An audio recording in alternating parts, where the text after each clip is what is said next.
April 5th, 2016 to order, and I'm going to ask the city clerk to do a roll call.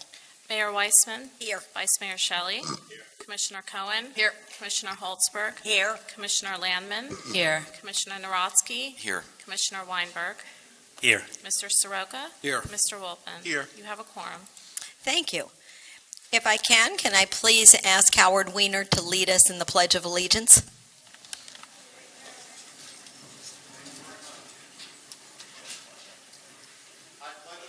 To the flag of the United States of America and to the republic for which it stands, one nation, under God, indivisible, with liberty and justice for all.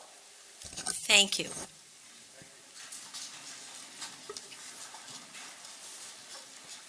At this point, I'm going to ask the city manager, are there any deletions or additions to the agenda? We have no additions or deletions. Okay, then it is at this time that I present the state of the city. And we still have people coming in. I don't think I've ever had an audience this big to present the state of the city, and I do want to welcome all of you here tonight. As I reflected on the past year, and it's about the state of the city, but a city is more than just concrete and bricks and mortar. A city's about the people that live in it and about the people that govern it. And I want you to know that I've been privileged to work with the most outstanding group of commissioners. Deeply ethical, caring, passionate, committed to providing the very best governance possible for the citizens of Aventura. As I look around the dais, we truly reflect the changing diversity of our community, and our community is welcoming. We are diverse in age, we are diverse in country of origin, we are diverse in language, we're diverse in sexual preference, and we're even diverse in height. But we come together with a shared vision for the future. And I thank each and every one of you for your service and for enriching my life. And I mean that. A year and a half ago, more or less, we came together to do some mission and visioning for this city, which is in a state of change. Our demographics are changing, the median age is changing, and we wrote a list of priorities that we had. And one of the first priorities was to work with Miami-Dade County Public Schools and the school board to address high school capacity issues by reviewing all alternatives. We're doing that at the current time. We also said that we were going to explore transportation modes to alleviate traffic and support pedestrian and bicycle-friendly initiatives. Collaborate with Northeast Dade County cities to review traffic issues. A new silver route was added, and I'm not sure if all of you know, but we provide bus service within the city of Aventura to every condo in the city of Aventura, and based on ridership, we needed to add additional routes. Traffic is one of the major concerns, not only in Aventura, but in all of Dade County, and getting cars off the roads is one of the solutions. So we've added additional routes, silver, purple, green. The month of December, we had 25,000 people riding the bus in place of cars. So, it's a step in the right direction, and we're thankful for every step that we take. The City Commission authorized the city administration to move forward on a bike share program. This will include 5 stations throughout the city, and it will have its kickoff in the summer of 2016.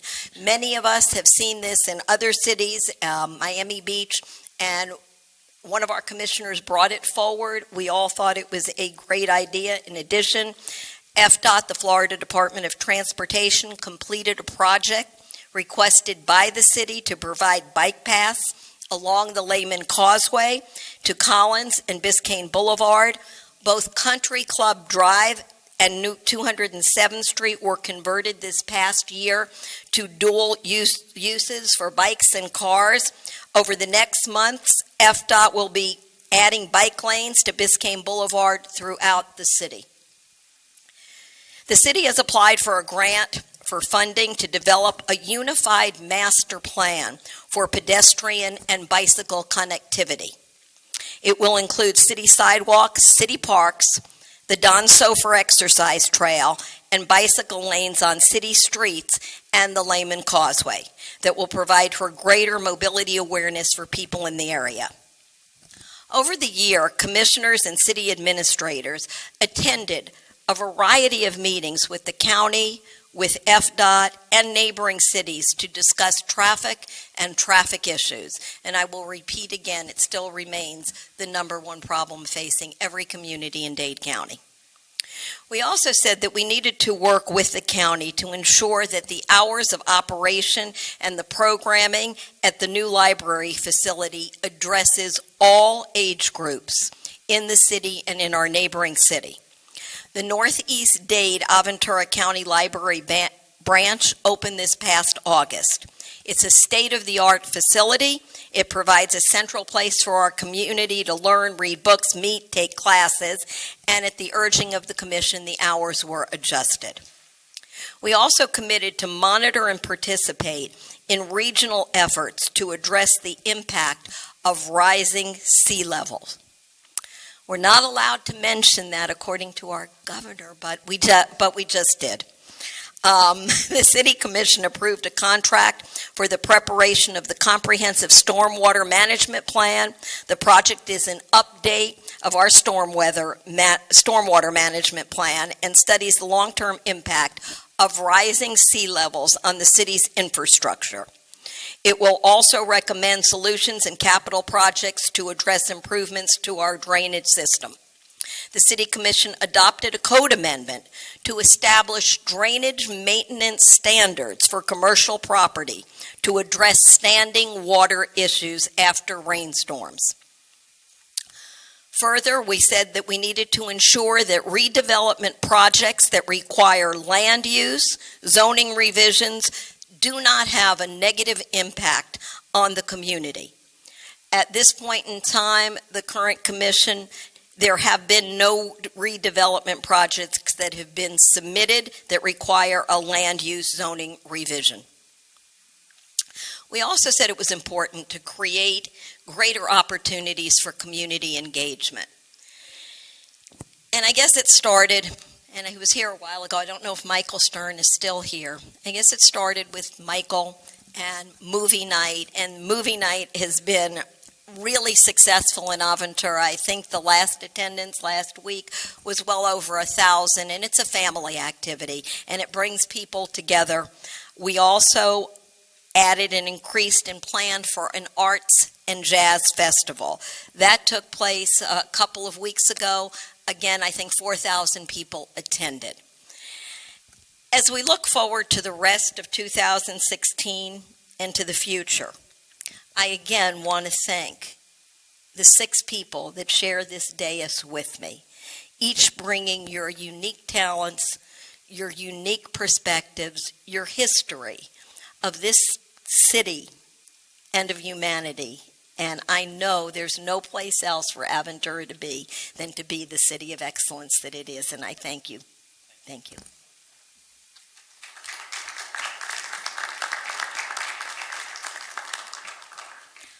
Okay, next thing is our consent agenda.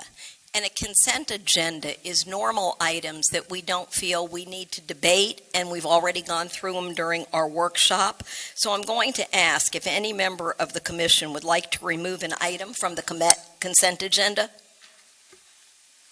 Okay, then let me ask for a motion for approval of the consent agenda. Moved. Try it again. Commissioner Weinberg made the motion. Commissioner Holzberg seconded it. I'm going to ask the clerk for a roll call vote. Commissioner Cohen? Yes. Commissioner Holtzberg? Yes. Commissioner Landman? Yes. Commissioner Narodsky? Yes. Commissioner Weinberg? Yes. Vice Mayor Shelley? Yes. Mayor Weissman? Yes. The motion passes. Thank you. Next on our agenda is a resolution. I'm going to ask the city attorney to read the resolution. Thank you, Mayor. Item 6, resolution for public input.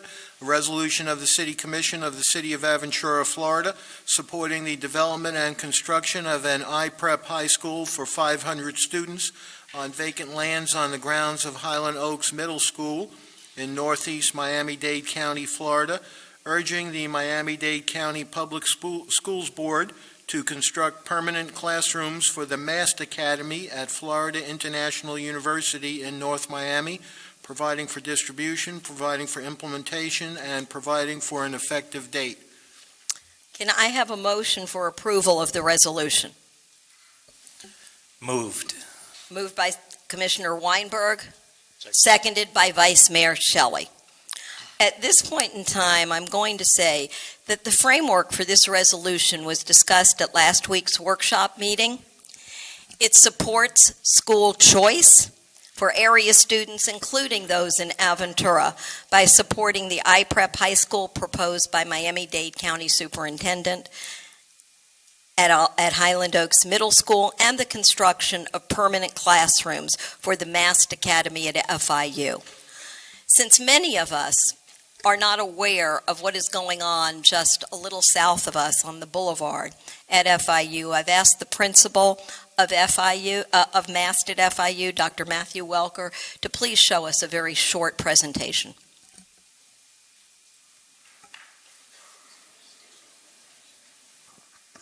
Thank you, Mayor Wiseman. Commissioners, it's my pleasure to be here tonight to represent the Marine Academy of Science and Technology at the Biscayne Bay campus of Florida International University. As mentioned, MAST is one of many school choice options that are available to the students of Miami-Dade County Public Schools. MAST is unique because it's branded unlike other schools because of the unique relationship that exists in the partnership between Miami-Dade County Public Schools and Florida International University. It is the first blended high school university experience in Miami-Dade and the state of Florida. The capacity of the school is 500 students. Currently, we have 208 students enrolled in the school. The overall focus is marine and environmental science, and I so appreciate the earlier consideration regarding climate change and sea level rise because we're much about solutions to both of those issues. In the 2.5 years that we've been open, we have been recognized on a number of levels for the innovative curriculum and the performance of our students, including being recognized as a STEM School of Excellence. STEM is an acronym for Science, Technology, Engineering, and Mathematics, which is currently being expanded to STEAM, which includes the arts, and then to STREAM, which includes recreation. So we're developing a program to meet the ongoing desire of our community here in Miami-Dade to provide rigorous and relevant educational opportunities in a very unique environment. Beyond that, I would like to let my students talk about some of their experiences, and I want to show a quick video to highlight that. The video that you will see is completely student-produced, and some of the students highlighted in the video have never been in the water. So I think you will find it quite remarkable.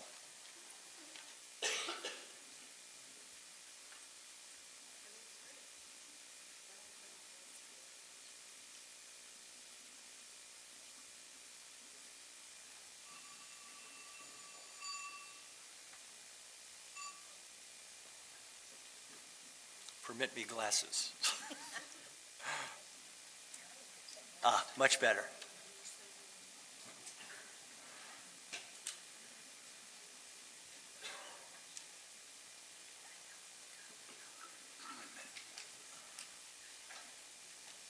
It's got to reload.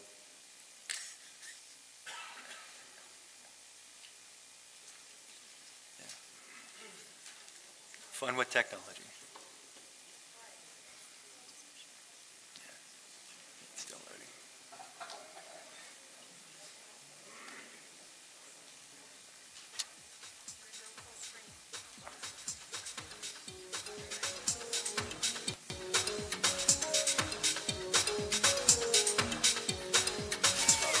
the odds are this is a big red balloon with all kinds of gizmos and gadgets hanging from it. Why? And what do these kids over here have to do with it? We're going to show you coming up. We basically sent a balloon higher up into the air, approximately 300 feet, in order to gain visual data of the mangrove ecosystem here at FIU. Using an interactive method, we were able to establish proper protocol and use this balloon to gain a picture of the mangroves. So in that sort of sense, we gained a lot more data using newer technology. And so when you compare it to a normal high school, you really can't, because this is something that's interactive, that's scientific, and that's technologically advanced.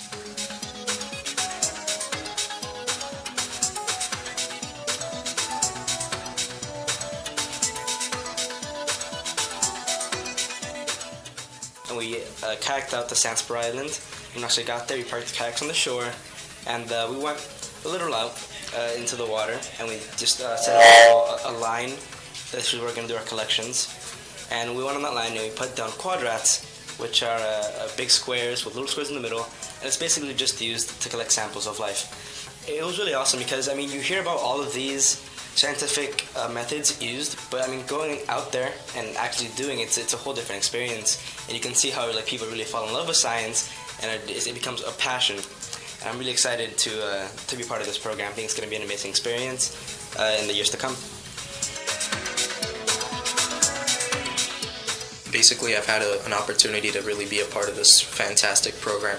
Every day we've been going out, snorkeling on the Biscayne Bay campus, looking at the ecosystem, really the marine life that's there, taking samples, data samples from water, really looking into everything that's there. We've done quadrat sampling, species identification. Really, it's a great opportunity because most other schools wouldn't give you this chance. It's like this fantastic hands-on opportunity where you can actually be the marine biologist.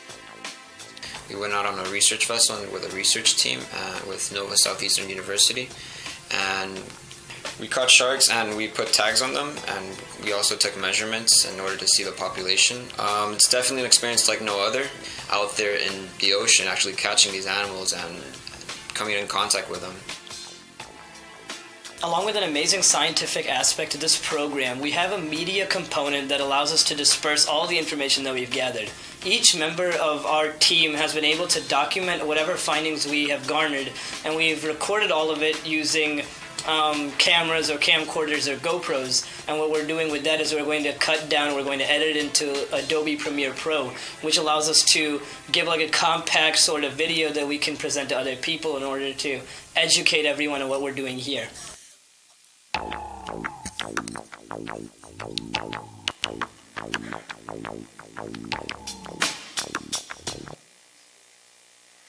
Ladies and gentlemen, I thank you for the opportunity to talk about NASA at FIU. Wow.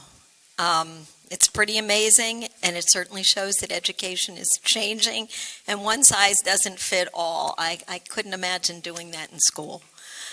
Before I open it to the public forum, I'd like to invite the school board member for this district, Dr. Martin Karp,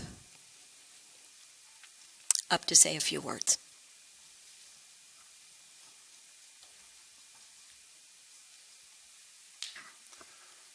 Thank you, Honorable Mayor, members of the Commission, City Manager, and staff. It's always great to be here to be able to present and have conversations regarding education. The following are 3 comments about the district that I want to share before I address tonight's topic. This week, we learned that in a study funded by Michael and Susan Dell Foundation, 2 cities in Miami-Dade were found to have slight or non-existent achievement gaps in schools where the majority of the students receive free or reduced price lunch. This week, we learned that Miami-Dade County School Board has been awarded the Certificate of Achievement for Excellence in Financial Reporting by the Government Finance Officers Association, which is the highest form of recognition in the area of governmental accounting and financial reporting. 2 weeks ago, Magnet Schools of America, a national organization representing over 4,000 programs, recognized Miami-Dade Public Schools for their commitment to high academic standards, curriculum innovation, successful diversity efforts, specialized teaching staffs, and parent community involvement. Miami-Dade County Public Schools received 37 awards for the 2015-2016 cycle. For the 5th year in a row, Miami-Dade County Public Schools outperformed all other districts nationwide. Specifically, the IPREP and MAST academies were among the schools recognized.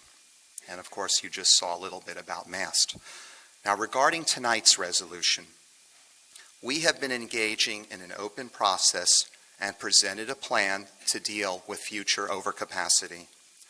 The results of the meetings were that members of one community were very unhappy. A proposal will be released very soon for the benefit of both communities. We will continue to present ideas to everyone and will work together as one. This is a process, and that is why we do present to the communities to get feedback before actual bidding. The superintendent has a record of coming up with amazing educational solutions. If we let the process take place, the superintendent and his cabinet will not disappoint. I will do everything in my power to see that both communities are more than satisfied and that the educational needs of our students are met. Thank you. Thank you, Dr. Karp. Okay, I'm just going to ask our city attorney to just go over the rules. Thank you, Mayor. Before you open the item up for public input, I'd just like to remind the audience of the city's rules on the receipt of public input. And that is that each person who addresses the commission will come up to the speaker's podium and give his or her name and address.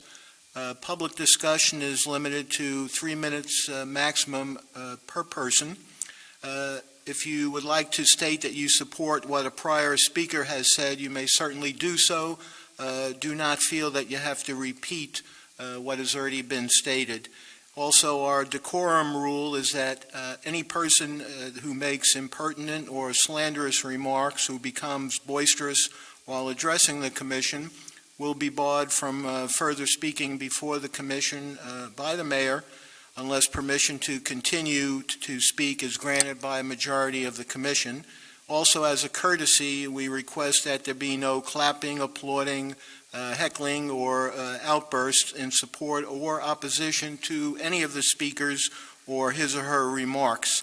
Also, for safety of the occupants, no signs or placards are allowed. I don't see any of those present. We appreciate that.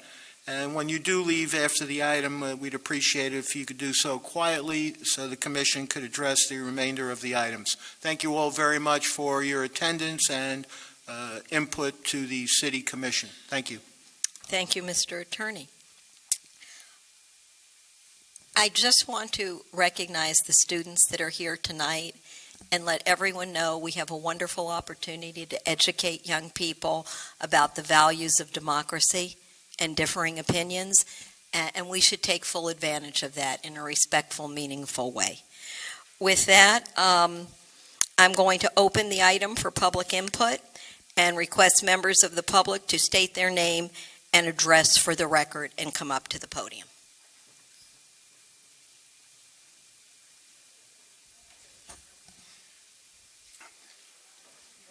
Hi, my name is Mark Hurwitz, 1925 Northeast 213 Terrace, Miami, Florida, 33179.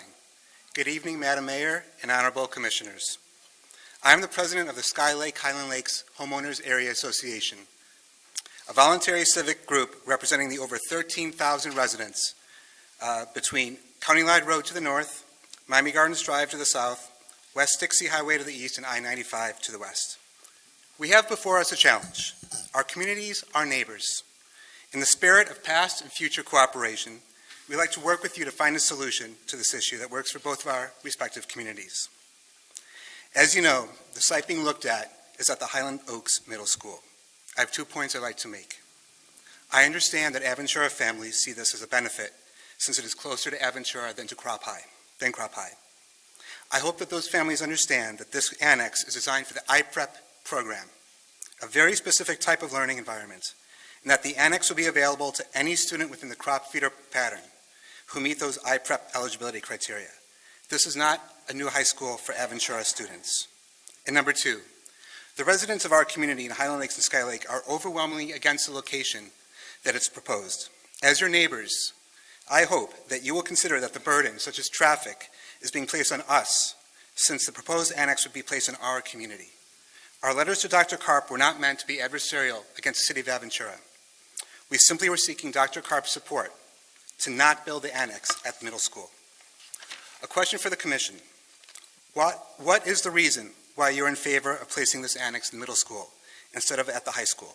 We all agree that amplification will be needed in our area. The speakers that follow me will lay out the specific reasons why the middle school is not an appropriate option. I respectfully request that the Commission join with the Sky Lake and Highland Lakes communities in asking the school board to find a more appropriate venue for the crop annex. We, as your neighbors, do not want the annex at the middle school, and our goal tonight is to explain our position to the Commission and ask that you work with us in facilitating that conversation with the school board to find a better venue. I know that if we can work together, we can find a solution that will benefit both of our communities and maximize resources available to students in CROP's attendance boundary. Let's find a way to work together to find a more suitable venue. I thank you for your time, and I look forward to working with you on this and future issues.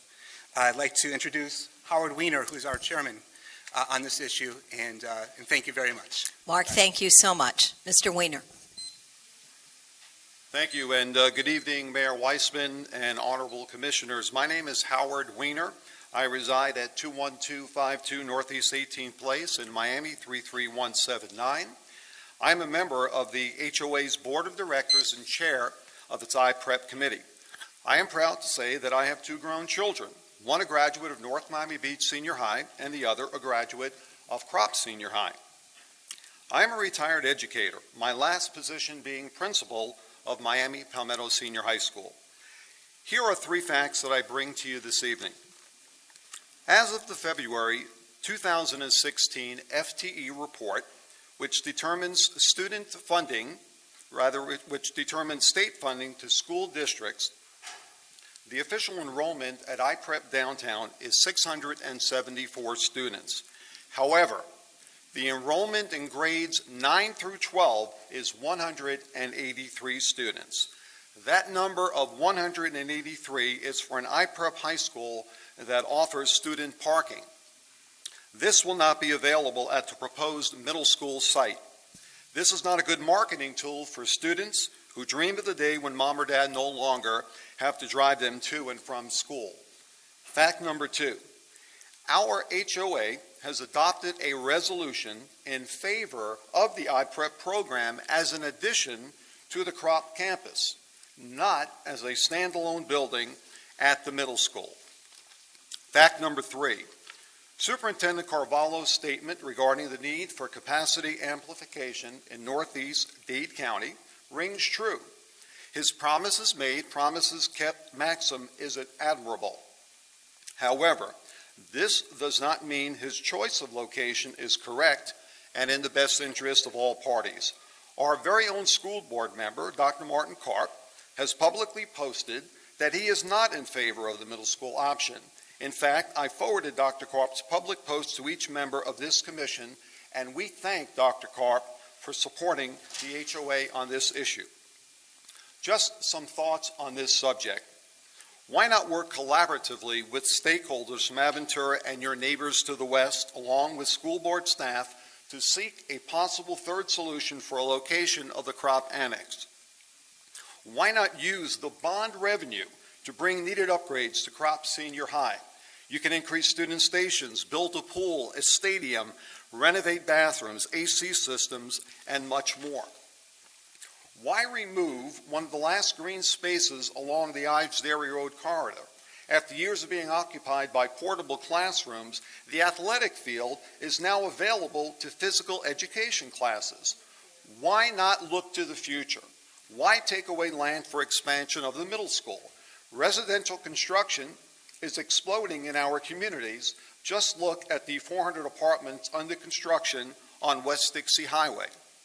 Look into your own backyard of high-rises and homes being built.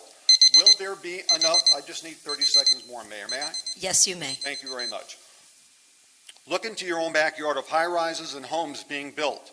Will there be enough seats at the middle school without expansion? And finally, with the proposed iPrep location and the resulting increased traffic to Ives Dairy Road, aren't you in fact doing a disservice to your very own Aventura residents who travel every day on Ives Dairy by adding to the current level of gridlock? In conclusion, I have the following question for this commission. What is the reason why you are in favor of placing this annex at the middle school instead of at the high school? Thank you very much. Thank you. Ms. Elias. A little bit of height adjustment here.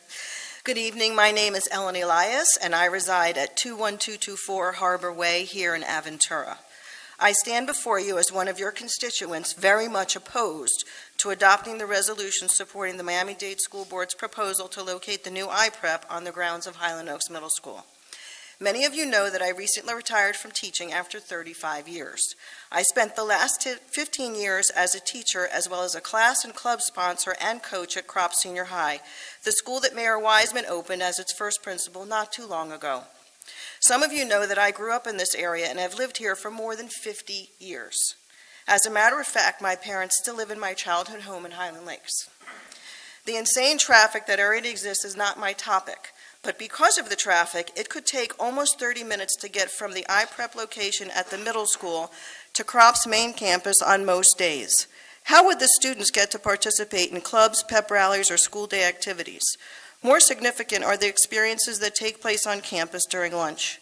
My colleagues and I lunched outside in the courtyard every day, unless it was raining, and there was always something happening. Crop's campus is a microcosm of our society, and lunchtime gave our students the chance to be exposed to what the real world is like, helping them prepare for life in college and beyond. The Aventura kids that I taught, one of whom sits on this commission, loved having the chance to thrive on the campus of Crop by having numerous opportunities to leave their comfort zone and experience new and different people. I'm going to cry now. However, mine are even greater concerns, and that is the public perception that the people of Aventura wish to totally segregate themselves from those on the other side of the tracks. As I alluded to earlier, I grew up during the time when Miami-Dade Schools was desegregating. I was the first 7th grade class to desegregate JFK Junior High. None of us that lived through it are any worse off. On the contrary, we became better people as a result of learning to accept those that were different from us. One only needs to look to this generation of young people to realize how important it is that we allow our children to go outside of their safe Aventura bubble and broaden their understanding of the reality of the world around them. Why would this commission want to deprive our children from having the best of both worlds? Wouldn't it make sense to locate the iPrep adjacent to the main campus so that students interested in the iPrep academic experience but want to participate in all that a large, diverse school has to offer have that chance? I hope that you will vote against this resolution, knowing that you did the right thing for the children of Aventura and the entire North Dade community, of which many of you have been a part for so long, rather than the few who want to keep their children from experiencing life in the real world. Another speaker will be my daughter, Raya, the first Crop student to represent our school to this commission. Thank you. Thanks, Al. I wish I was Raya because she's fantastic, but I'm not. I'm Susan Freed. I live at 1875 Northeast 197 Terrace, North Miami Beach, 33179, and I have so for the past 40 years. And I brought with you tonight a copy of my 2015 real estate property tax to show you that I live in a city called UMSA, the unincorporated municipal service area of UMSA. If you would just wave if you live in UMSA, that would be helpful. Thank you. We all live in UMSA. Most of us have lived there for more than 35 years. We were very young when we moved in, but nevertheless, we've lived there a long time. We've put up with the expansion of the building of the mall, the expansion of the mall, the fact that Idesbury Road was supposed to be a 4-lane road, but somebody whose initials I'll tell you later created a highway out of it. I remember all these things because I'm old. At the end of the day, I know something a little bit about zoning law because 22 years ago, I was the person who created the city of Aventura, along with your founding fathers, and I'm proud to say my dear friend, Mr. Holzberg, and others, came to me to create something wonderful, the city of excellence, the city of Aventura. Then it was about security and safety. It was about creating a police department that could be responsive, and God knows you've done it. It's excellent. It's almost too excellent. But at the end of the day, the few things I know about zoning are that I believe you have to, and tell me if I'm wrong, Mr. Wolpen, you must get an exemption from Dade County regarding what would be the lack of green space if that parcel was created into a cement block. But you don't have to tell me now. I also want to point out to you, because you may not have noticed, but I have, for the past 5 years I've been fighting the school system because they put those stupid advertising signs on a road where, number one, zoning is illegal. The zoning is illegal to put those signs. When asked why they were there, we were told it was a revenue source for the schools. So I said, how about if I give you $1,000, will you take the signs down? Obviously, the answer was, give me the $1,000 first, then we'll see what we're going to do. Gave them the $1,000, the signs are still there, only instead of being multicolored, they're now 1 or 2 colors, so nobody can see them anyway. The school system really has disappointed me over the years, but those are just 2 of my points. I understand that you have some aspirational components to wanting to put a school here. I've dealt with almost every single person that's ever run for office in this city, including the very first mayor and second and third and fourth commissions. I almost forget how many there were. 5 seconds? Yes, ma'am. Maybe 10? 10. Go for it, Susan. Thank you. Every single commissioner of the past maybe 8 years has created this issue where we need a school. We need a school. And what are we going to do? We don't really want the school, but we're going to have to appease the parents whose children are now birthing and living in Aventura. And some of you are smiling because some of you know what I'm talking about. The issue is you want a school, instead of putting 500,000 more feet of mall, maybe you could have asked for a piece of that land for a school. And I thank you for the extra 5 seconds. I could go on forever. Thank you very much. Oh, and please, a resolution in this city, really, so many of them have been broken, especially the one on 199th Street, which, by the way, created those 400 houses there. Thank you. I want you to look that up. It's because of you all that we have those 400 dumps on that road. Just a reminder, we're respectfully speaking to the issue at hand. Sharon Gayosa. Madam Mayor. Good evening, Madam Mayor and Honorable Commissioners. My name is Sharon Gayoso. I reside at 20355 Northeast 22nd Place in Highland Lakes. I've been a Miami-Dade County Public School volunteer for 20-plus years. I've been a PTSA president twice. I've been a member of the Educational Excellence School Advisory Committee in elementary, middle, and high school, and I currently sit on CROPS ESAC as a voting member. And aside from managing my husband's law firm, which is located here in the city of Aventura, I am also a college planner since 2012, and it is from this perspective that I will speak.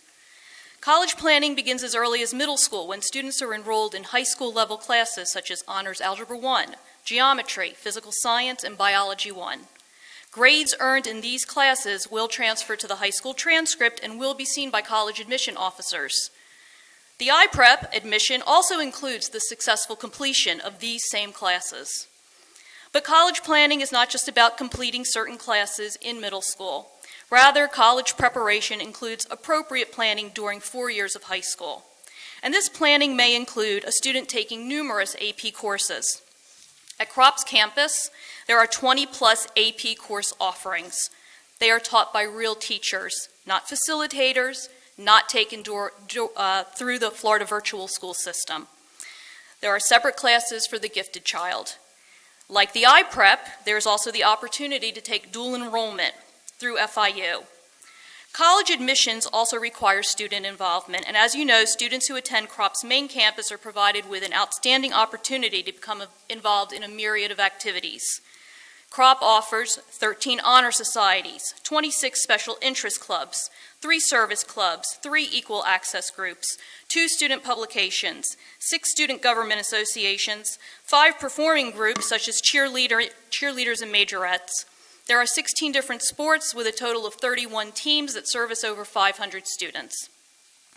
Students generally write their college essays based upon their well-rounded experiences during high school.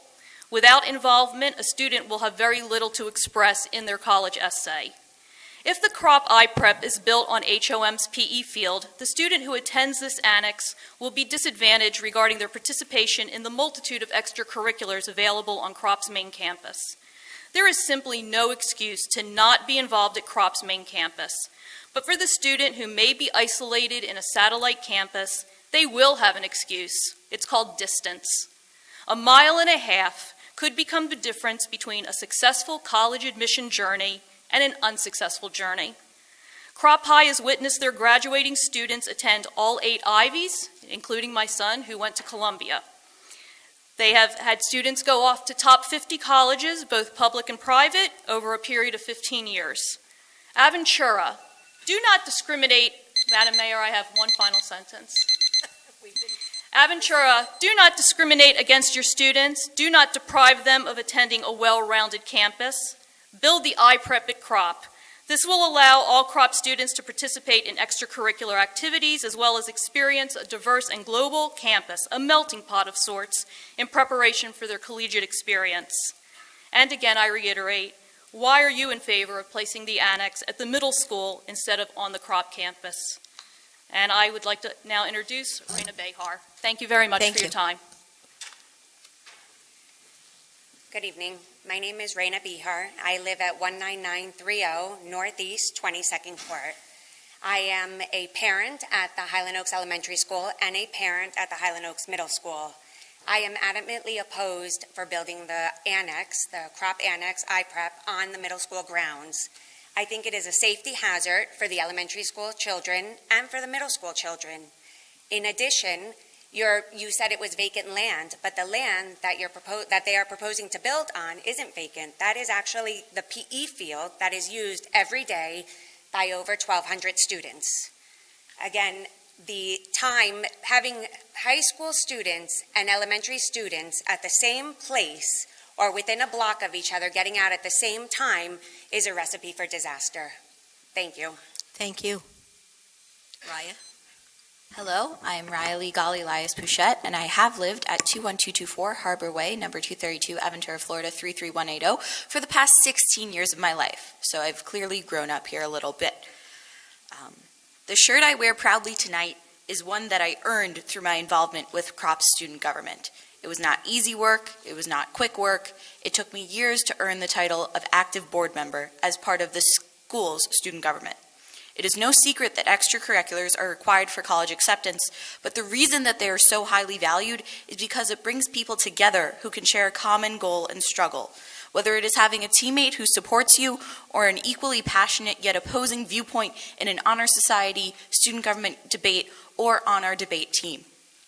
There are relationships that can only be formed and informed by allowing students to share time and space with those who are unlike them and come from different places and backgrounds. As the mayor mentioned, our area is growing more and more diverse by the day. Dade County continues to be a place that is home to many different peoples from backgrounds and unique perspectives. Some young people do not get to learn from those who appear different until they are thrust away from home and into an alien college experience. I have made friends with people who have never met a Jew, let alone been friends with them before. That thought might seem alien to us, but is directly parallel to the idea that we need to segregate ourselves by creating something that is more selective. It is not safe to allow students to remain in a bubble like them. Students cannot exist in a vacuum, and they cannot be successful in a vacuum. I am a better person because of the challenges I faced and the faces that challenged me in student government and all of my other activities at Crop High School. It is important that the students have access to those extracurriculars and important daily activities to allow them to become the better people that we all want them to become. Go Lightning. Thank you, Raya. Good evening, Madam Mayor and Commissioners. Thank you for allowing us this opportunity. I'm going to read what I wrote to you in the effort to keep it under 3 minutes. My name is Jackie Seskin. I live at 1921 Northeast 188th Street, North Miami Beach. I've lived here for over 25 years. My husband practices urology in Aventura, and I've managed his practice. So our communities are very, very entwined, at least for me personally. We attended your workshop last week, and I wanted to point out some discrepancies that we didn't have an opportunity to point out at the time. Number one, you mentioned that when the 450 apartments went up, that our homeowners association did not get involved, but we were never informed about it until after the ground was ready to be broken. We had no say in it, and we were not pleased, but we did not, we had no choice. We certainly would have gotten involved if anybody had told us about it. We are a very vocal and active board in the Northeast Corridor, and we care about all the residents, including Aventura. I'm puzzled that as our neighbors, your board would want to alienate your neighbors to the west by pushing this school on us for such a small number of Aventura residents that this might benefit. This will not be the solution to what those parents want and need. They need a dedicated school in Aventura, maybe sometime in the future, but not an isolated school in Aventura. The Aventura students that do go to school in 9th grade will be very unhappy by the time they get to 10th grade, because when they realize they can't drive and that they're fractured from the main high school, they'll have to commute back and forth to Crop if they want to be a part of that community that makes up the high school environment. I realize that the iPrep school is for a certain type of student, but do you really think that all the prospective students at Aventura will choose this school?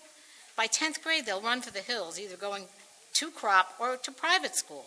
We've asked dozens of middle school students if they would attend an iPrep, and the answer was overwhelmingly no, unless it was on Crop land where they could blend in with the other students and drive to school. You may be underestimating how important that is to high school students, but I know, having 3 children, how important it was for it was a rite of passage to be able to drive to high school. You may be trying to solve a problem in your community by dumping it on us. Ives Dairy Road is a traffic nightmare. This will now create a possibly 6-hour school zone on that road alone. And if students decide that they absolutely have to drive to the school, they're going to park in the neighborhoods and they're going to be crossing the street. And we see how dangerous it is now for just the middle school students crossing over from one side of the community to the other. If the school takes away the land from the middle school, what's going to happen down the road if the middle school needs to expand? It's a real possibility as the growth continues. Aventura is no longer a retirement community. The youth will continue to come, and the need for seats in school will increase accordingly. Your community will need Highland Oaks to grow, as the Waterway School is not enough. Please tell us what the real reason is for wanting to build this school on Highland Oaks Middle School land. Thank you. Hello, good evening. My name is Melba Lehman. I live in 3350 Northeast 192nd Street, apartment 5B, 1 block from here. I'm the mother of 2 kids, one that is currently enrolled in Crop, one that is currently enrolled in Aventura Waterways. I have heard many opinions, which I appreciate. I love to live in this country, which allows me to express my opinion in a democracy. But all the people that were here, with the exception of one, they don't have kids. And you as commissioners has the responsibility to set your priorities. And now the priorities are the kids, not the traffic. And when I moved here 10 years ago, the reason that I moved to Aventura was because the schools. That's why the neighbors from the east and the west have properties that are very valuable. If you have kids, you come and look for Aventura, because we have at all levels great schools. And you know what, commissioners? You know what, Mayor? We need good schools. I don't know if my son is going to go to the iPrep school. I'm not thinking just about me. My daughter loves crop. She's not going to do anything with this. But we are responsible to think about the community, not for what affects us. That's what I'm in shock to see that the representatives from the Homeowners Association are mainly the ones that are talking. You know why the mothers are not talking? Because the mothers are now with their kids at home. I have to leave mine taking care of the little one. Not because they don't care or because they don't have a voice. I obviously am in favor of the new school close to our kids, close to where we have the resources to send them, to a community school. And again, I'm one mother with the voice of many others that are not here because are taking care of their kids. And I'm very grateful with the Miami-Dade County Public Schools. Thank you so much, but I do want to remind everyone we're not applauding. The rules are the same for everyone. Thank you so much. Mr. Marcus. Good afternoon. I'm Steve Marcus. I live at 20411 Northeast 22nd Place in the neighborhood of Highland Lakes and have been there for 30 years. I'm not currently an educator, but I've sat in the classroom to get a bachelor's in education, a master's in education, and a doctorate in education. And I would say that some of the experts that I've heard in the academic world believe there are social determinants that impact high school educational success. There's a great opportunity for students in high school and be on a campus where they can engage in meaningful and well-rounded student activities to educate the whole person. The after-school life is positive social influence that takes place outside the classroom. It's already said about the extracurricular activities, but I was interested to go online to the Crop High School website and see there are some 33 interest clubs, 2 service clubs, 3 student publications, 5 government associations, 11 performance groups, and 18 athletic teams that perform there from fall to spring. I don't know what the access is planned for iPrep students if they're attending the high school at Highland Oaks campus to get to Crop for the after-school programs. But please don't have the school board tell me they're going to get a shuttle that goes on Ivory Road and already mentioned spend 30 minutes to get to their after-school activity in a traffic situation which is already out of control. I'm concerned about parents adding this factor into choosing to have their children go to an iPrep school when these educational and social opportunities are missed. I'm concerned when school administrators have not factored in the transportation hurdle which could make this exclusionary for the children. I'm also concerned about choosing to build, as already said, a 500 student body when no iPrep in the public school system has 500 students between freshman and senior year of high school. Why 500 children? And will these children come when they don't have access, good, convenient, easy access to after-school programs? Those school programs sit on a 40-acre campus. Plenty of room for an iPrep site.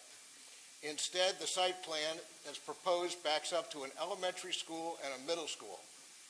Is this an ideal environment for high school adolescents to walk out of their building and hear the voices of elementary school students and the voices of middle school students?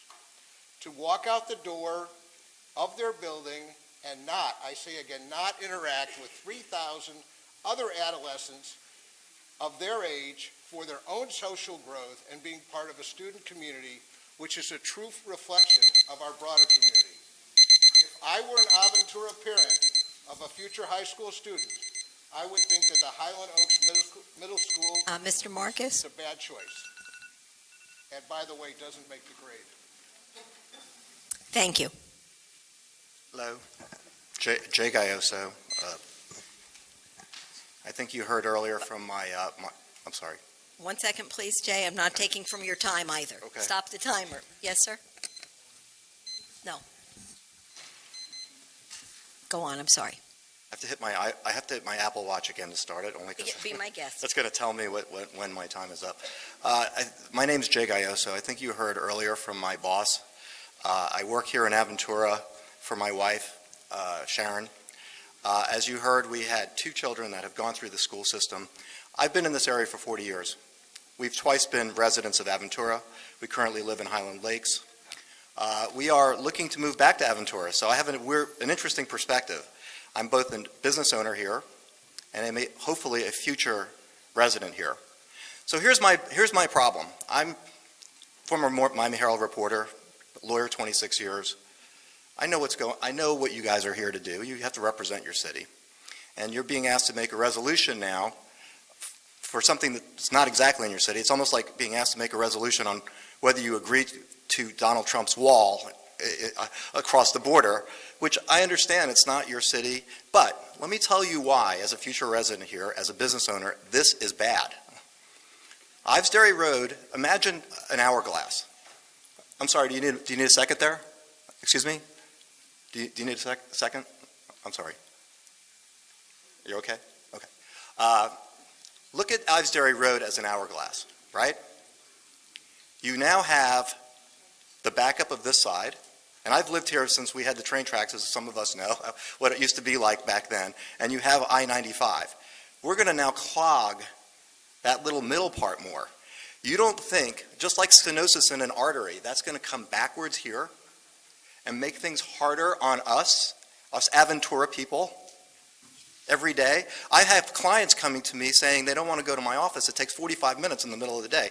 When I have to go to court, to Fort Lauderdale, I always take US 1.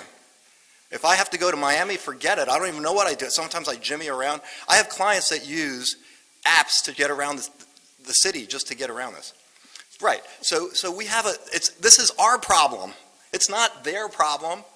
It's not their problem because iPrep, let's face it, there might only be 100 kids in all of Aventura that might use iPrep.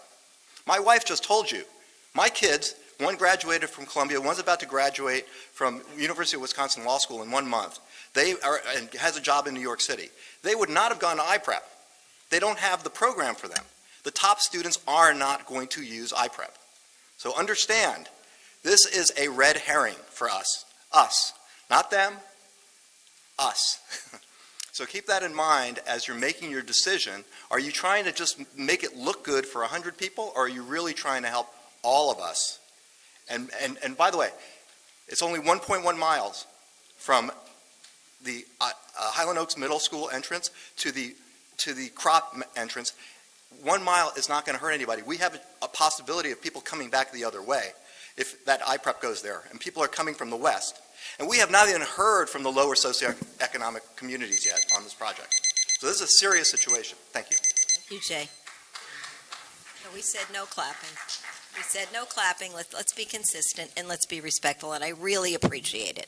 I really appreciate it. My favorite young man from Washington, D.C., we were there together. Please. Hi. My name is Jacob Singer. I'm a current student at Crop, and I'm going to read an op-ed piece I wrote in the Crop paper. Excellent writer. A promise made is a promise kept. That's a motto delivered by Superintendent Alberto Carvalho hundreds, if not thousands of times during his career.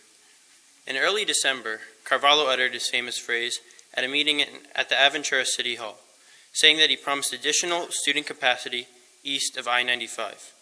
But at a meeting for the Homeowners Association of Highland Lakes and Sky Lake, former Mayor of Aventura, Susan Gottlieb, recalled the promise he made back in 2012. The promise that Mr. Carvalho made was that Northeast Aid would be getting additional seats, and Crop was the main site discussed, Gottlieb said. It is now 2016, and the promised capacity amplification is now a proposed iPrep Academy that will be an extension of Crop. Currently, the plan is to build it on the campus of Highland Oaks Middle School. But if this academy will be an extension of Crop for students who live within the attendance boundary, we must ask, why not build it on Crop's campus? Logically, Crop's campus is the best place for the iPrep Academy, and here's why. First off, the people who live right next to the HOM campus in Highland Lakes don't want the school built there. President of the Highland Lakes and Sky Lake Homeowners Association, Lenny Feldman, estimates that 90% of the people he has talked to would rather have the school built on Kropp's campus. This proposal also brings back memories for these homeowners of Aventura Waterways K-8. With Waterways, the people of Highland Lakes felt burdened because a school on their land is used to house the children who reside in Aventura, and they feel a similar sense of burden from the plan to build the IPREP on the HOM campus. Another reason that the IPREP belongs on Kropp's campus is that under current plans, the IPREP offers no student parking, and as a student driver who once took the bus, I found a legitimate positive impact on my life because I now drive to school. When I wasn't able to drive, I could not stay after school for any assistance nor extracurricular activities like contributing to this newspaper. And I could not have been less fond of a 30-minute bus ride home that should have taken a mere 5 minutes. For any student fortunate enough to get a car, the opportunity to drive to school is not one that they should have to pass up. The importance of extracurricular activities in a student's high school experience cannot be overemphasized. The transportation of IPREP students to Kropp for after-school activities would without a doubt take at least 30 minutes. So in order to compensate for that, school would need to start before 7 o'clock in the morning. With the early, can I wrap? Jacob, be my guest. My pleasure. I wouldn't stop you. With the early 7:20 start time already a hot topic of discussion, any time earlier seems unfeasible. This transportation problem would be solved by building the school on Kropp's campus. The point I'm trying to make boils down to this. The best way to preserve Kropp and add the concept of the IPREP is to keep the school intact. On paper, the IPREP would still be a part of Kropp, but in reality, if they built it on a different location, would it really? IPREP students may never interact with the ones on the main campus. They may never come outside of their IPREP bubble with their IPREP lifestyle and their IPREP friends. As a student who went to private school my entire life, when I went to Kropp, it was the first time that I had ever been exposed to the real world, a world diverse in people, culture, and ideas. I had only known my upper middle class Jewish life before Kropp. But through my experience at Kropp, I've become a more understanding, intuitive, and connected person. Yes, the IPREP has its benefits, and it may very well be the future of education. But if the Kropp's IPREP Academy is not built on Kropp's campus, we will hurt the students who attend both schools. So I ask again, why not Kropp? Thank you, Jacob. Thank you. Yes, sir. Hi, my name is Charles Safdie. I'm a councilman with the Miami-Dade County Community Council 2. My address is 2341 Northeast 193rd Street.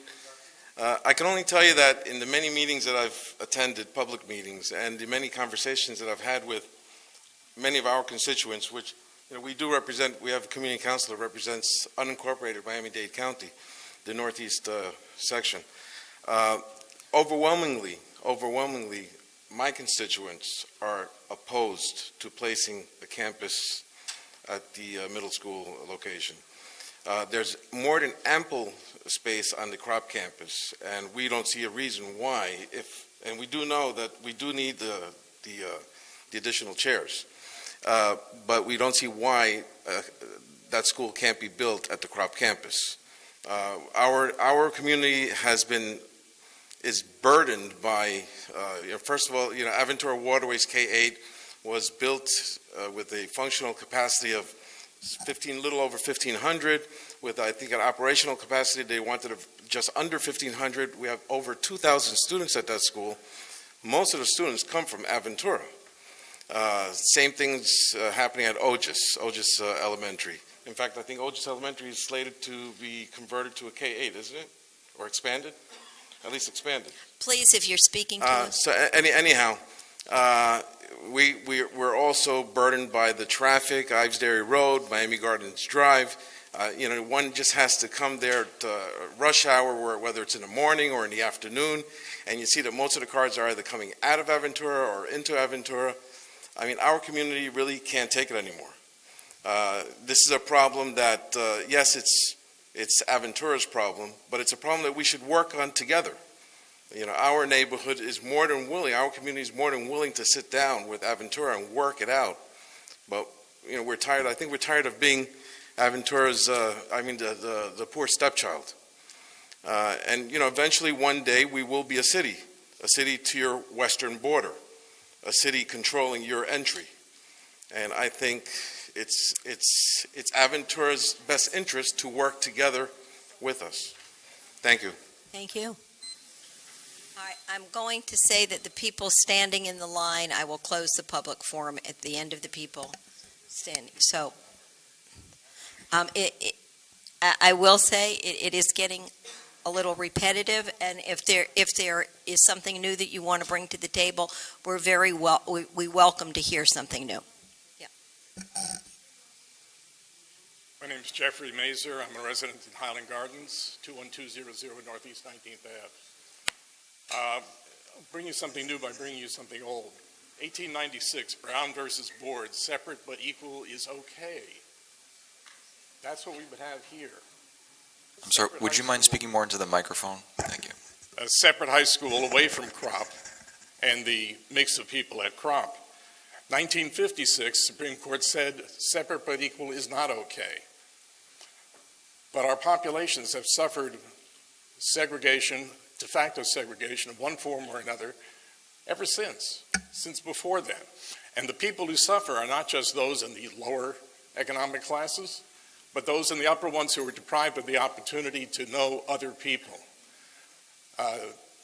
Ms. Weissman, my daughter Shira had the opportunity to go to Crop and learn about lots of different people. She ended up being a world traveler and hardly being at home at all, actually. It was a good experience for her. I cannot figure out what the incentive is for this body, or the school board for that matter, to put this new school at the location they're talking about. It's got a social cost that I mentioned. It's got an economic cost as well. Putting the school there at use where it doesn't fit the neighborhood is going to invite traffic to the area that somebody mentioned. People use GPS now to get around. We already have a huge amount of traffic going past the elementary school into the entrance to our neighborhood. It's only 1,500 homes. And throughout the other entrance, there's only 2 entrances. And they are cutting through using the GPS in order to get nearer to I-95. Putting the school here would make it even worse. It would impact our property values. It would impact the value of the school to our kids. And I'd like to know what the objection would be to putting the school at Crop. What reason is there? I'm asking all of you, what reason is there that you know of for putting the school in the Highland Oaks area instead of by Crop? Sir, this is a public forum. We listen to your comments. We don't engage in dialogue at this time.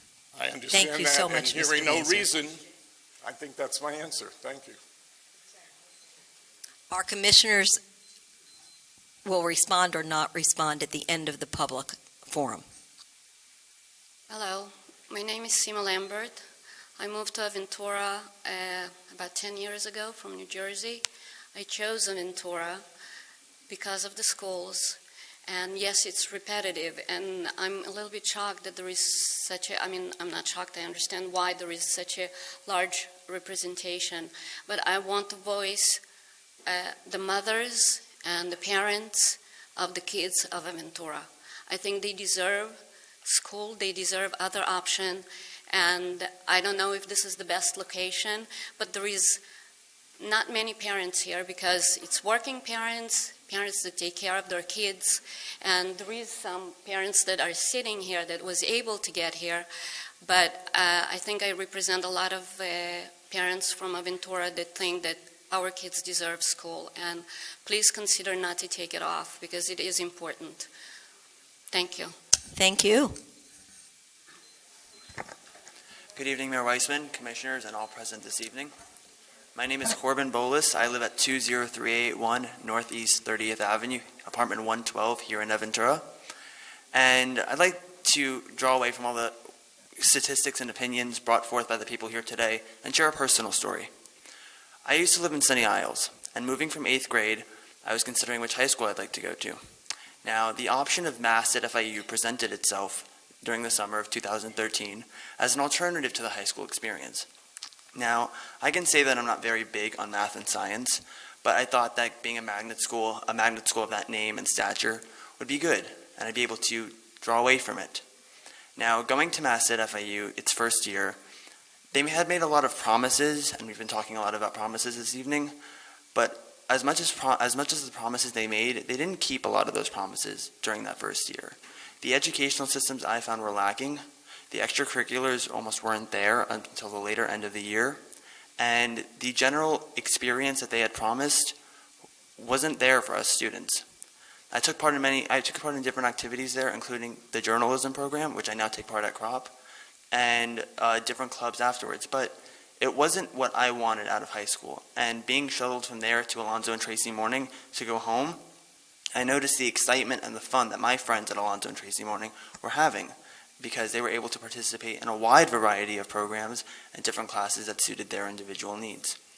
Now, I moved to CROP in my sophomore year, and I had heard all these stories about CROP, how CROP could be dangerous, how CROP could be unfit for students. But coming into that, I could tell that these were just what they were. They were gossip and they were rumors. The students at CROP, who come from a wide variety of backgrounds, represent the world that we live in. These students from different ethnic groups, from different financial classes, they participate in a wide variety of programs together as one unified body. And to segregate not just an ethnic group of students, but to segregate a group of students from that while still calling it under the CROP banner does a disservice to those students and to the students at CROP. I understand that the iPrep is for a specific type of student.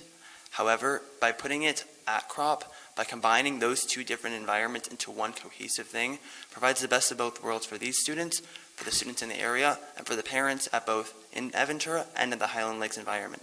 So I would like to say that I am in support of the iPrep Annex at CROP. I would like to hope that you are too. Thank you very much. Thank you so much. Hello, Nicholas Chmielowski, spread editor of the Lightning Strike newspaper. I used to go to ACES. I entered in the 2nd grade and moved out until 8th grade. So I remember when my mother and her friends voted the petition of a high school to be built as a continuation of the ACES school. There was discussion between family and friends when we all thought CROP was dangerous. We didn't want it. We didn't want to change schools. But I changed into CROP, and I soon learned that when I entered the 9th grade, and it was until then that I realized that the full benefits of the school. And I became the president of the computer science club, and I became the vice president of the film club at my school, and I became the spread editor of the Lightning Strike newspaper. And I didn't fully realize those opportunities until I entered CROP. So the concept that we originally thought of, that we wanted to be safe and closer together, was false. CROP is safe, it is opportunistic, it provides the most diverse group of high schoolers in this area of Miami, it provides extraordinary academics and extracurricular activities, it is realistic, so let's not enclose ourselves, let's not enclose our children. I strongly ask you all to reconsider and have the iPrep constructed on CROP grounds. Thank you. Thank you so much. I closed the line after Ms. Lapido. I made the statement she will be the last person. Hi. Thank you so much. Hi, good evening. My name is Marina Blachman. I live in Aventura, and I have 4 kids. 2 already graduated many years ago from CROP, and I was really happy.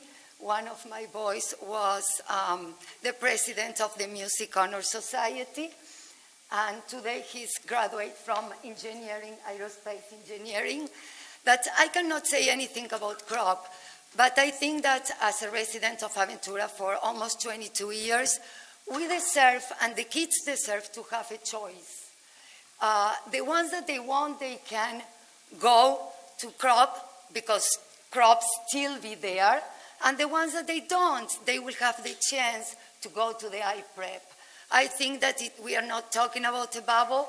We are not talking about discrimination. We are talking about choices. And I believe that all of us have the right to have choices. That means the only thing I can say is I was the one who also was many, many years ago voting for half a high school in Aventura. If this is what we can have, I vote for yes. We need a choice for our kids. I don't say I have only one daughter who still needs to go to high school, and I will see when it's her turn. 1 minute, 1 second. When it's her time, where she will go. But I believe that we deserve to have the choice. Thank you very much. Thank you, Mrs. Boschman. Good evening, everyone. My name is Rachel Friedland. I'm a resident of Aventura. I reside at 21019 Northeast 38th Avenue. I'm also a mother of 4 children. I'm an Aventura resident for most of my life. I'm an attorney, and I'm a member of the Aventura Charter Elementary School Board called the SAC Committee. I have children that attend ACES. You may or may not know, but ACES is considered the #2 school for K through 8 in the state of Florida, something we are exceptionally proud of. We are known for the city of excellence. It is a school of excellence. And my children may or may not be the children that are right for crop. They may not be the children that are right for MAST. They may need a different type of environment. I'm a product of North Miami Beach Senior High, a very big, wonderful, amazing program. But that school may overwhelm my kids. It's not about discrimination. It's just about different children and different choices. One thing that the mayor said from the beginning was that the #1 problem facing most cities is traffic.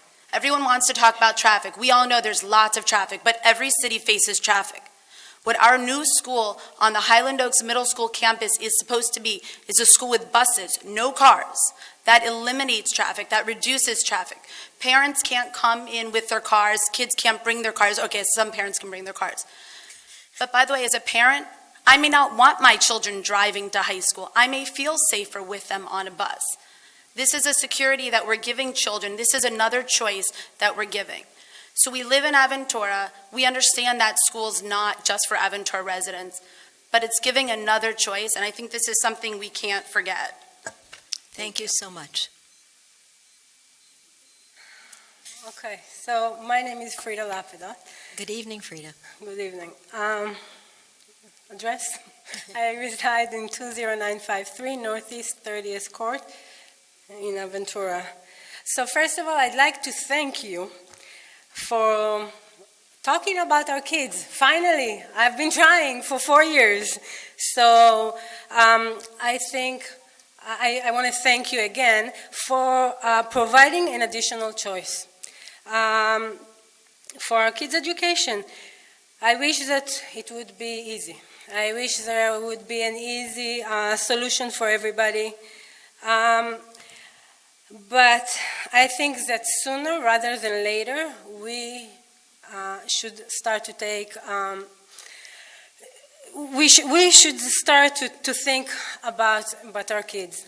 It's time. 4 years ago, I petitioned for a high school. We all petitioned for a high school, and a lot of you guys that came against it today also signed this and were in my house petitioning for this high school. So I came before you and you said, we are not in the business of building high schools. You need to go to the school board. So we went to the school board, and the school board came with an option. I am not telling you that this is the best option for Aventura, but I'm telling you that it is an option, and we need options, and we are running out of options. So it's time to be responsible, because time is running out. We are running out of space. We are running out of... I hear people that are thinking of leaving Aventura. Why? We are a city. A city should have school, elementary school, a middle school. I am sorry, but the school board did not take care of our elementary needs. That's why we thank the city of building a school for our kids in elementary. And that's the reason. It was so good. That's why we came to you for a high school as well. But since it is not It was not possible back then, and now they came up with an option. I think we need to be responsible enough to take this option and say, here is an option. Maybe in the future we'll come up with more options, but right now, this is what we have in front of us. Be responsible. As a city, as a commission, we are not just responsible to make this, the mall more beautiful or bigger. It is beautiful, and we are proud to live in Aventura also because of the mall. But it is unresponsible just to build more malls, more stores, more apartments, more buildings, and not take care of the most important thing in our life, which is the future of all of us, which are our kids' education. So I thank you again for considering this a great option and taking the time to do so. Thank you. Thank you. Please, obviously there are differing opinions, and we've asked to be respectful and no applause.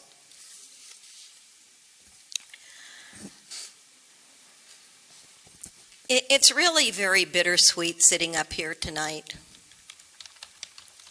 And it's almost where you feel you're not Solomon. And I'm certainly going to say I'm not Solomon. I know most of you. You trusted me with your children. And we've listened. And I think we've tried to have a respectful process.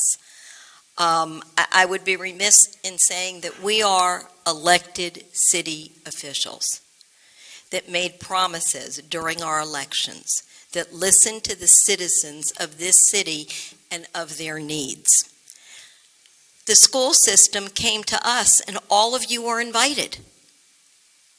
All right, you were all invited to the meeting, and it was I can't remember, Martin, it was the first or second meeting, the first at Highland Oaks Middle? Okay, the first at Highland Oaks Middle, and you were all invited. The second was here, and everyone was, the schools, again, I'm not speaking for them, I'm telling you my process. The school, this was publicly noticed, okay? So again, did you receive a personal invitation in your mailbox? No. The school superintendent came here, and he offered us an option. Sounded good. We said fine. We liked it. And that is where it is tonight. We've not been, and all we're doing is supporting it. Had there not been a resolution opposing it, we probably wouldn't be having this conversation. Where the school's located, this is so premature. Those of you that were with me during the opening of Crop in 1998 knows that it took almost 10 years. Okay? Schools aren't built overnight, and the process hasn't even begun. Traffic studies haven't been done yet. And if we listen to the school board member, he said there might be other options. So we're supporting what's been, at least the resolution is to support what's been presented to us so far, and also to finish the construction of the school at FIU, the Mast Academy. And now I'm going to open it up if any commissioners would like to speak. Commissioner Weinberg. Thank you, Mayor. I want to respond to several of the things that were said tonight, but first I want to say that I understand the feelings of the majority of speakers that are here that live in unincorporated Dade. And I think it's ridiculous that the way our local government is set up, that we have unincorporated areas. You are an underserved community with regard to local government. Here you are looking for a governmental body to air your grievances, and we are a body that's elected by the residents within the 3.1 square miles of Aventura, and those are the people to whom we are responsible for and to whom we have to respond to. And you, yes, I understand there are some Aventura residents, but overwhelmingly, the Aventura residents have been giving us a different viewpoint than the viewpoint you're expressing, and those are the ones that we are elected to serve. I think it's very unfortunate, and where I come from in the Northeast, things don't work that way. And so you're supposed to go to the county. Well, that's too big of a body, and you're supposed to think about incorporating, and that's a difficult hoops to jump through. And you're supposed to think about us annexing you, and I understand that prior commissions weren't so favorable towards that, although if you ask me, I might have a different opinion of that. I'm not so opposed to it. But in any event, what I want to get across is that this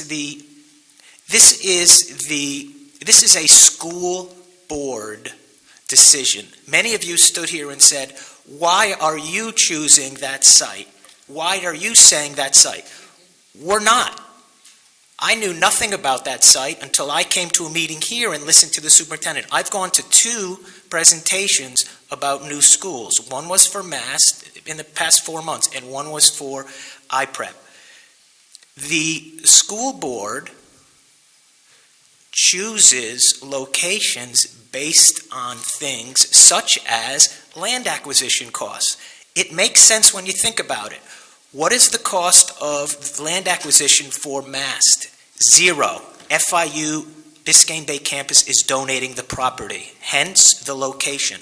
What is the cost for land acquisition for the IPREP? 0. The school board owns that property. Whether or not it's the best site, that's what goes into the mix. That's the school board.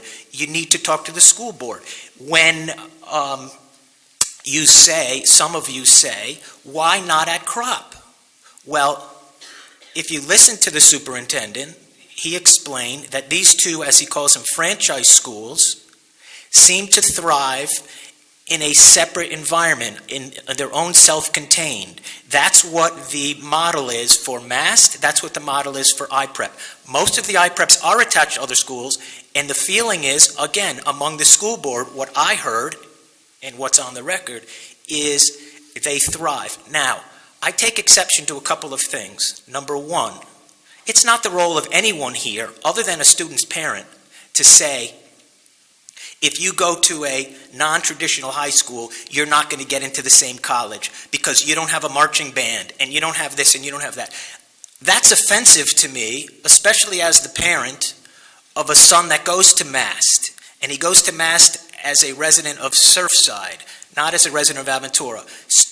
None of you probably know that I wanted our city to invest in MAST to help to get that built as a one-time payment, and we would have priority seating in perpetuity. I lost that vote 6-1. To me, there's nothing more important to spend money on than the future of education and our children and the children that aren't even born yet. I lost 6-1. I might try again with this commission.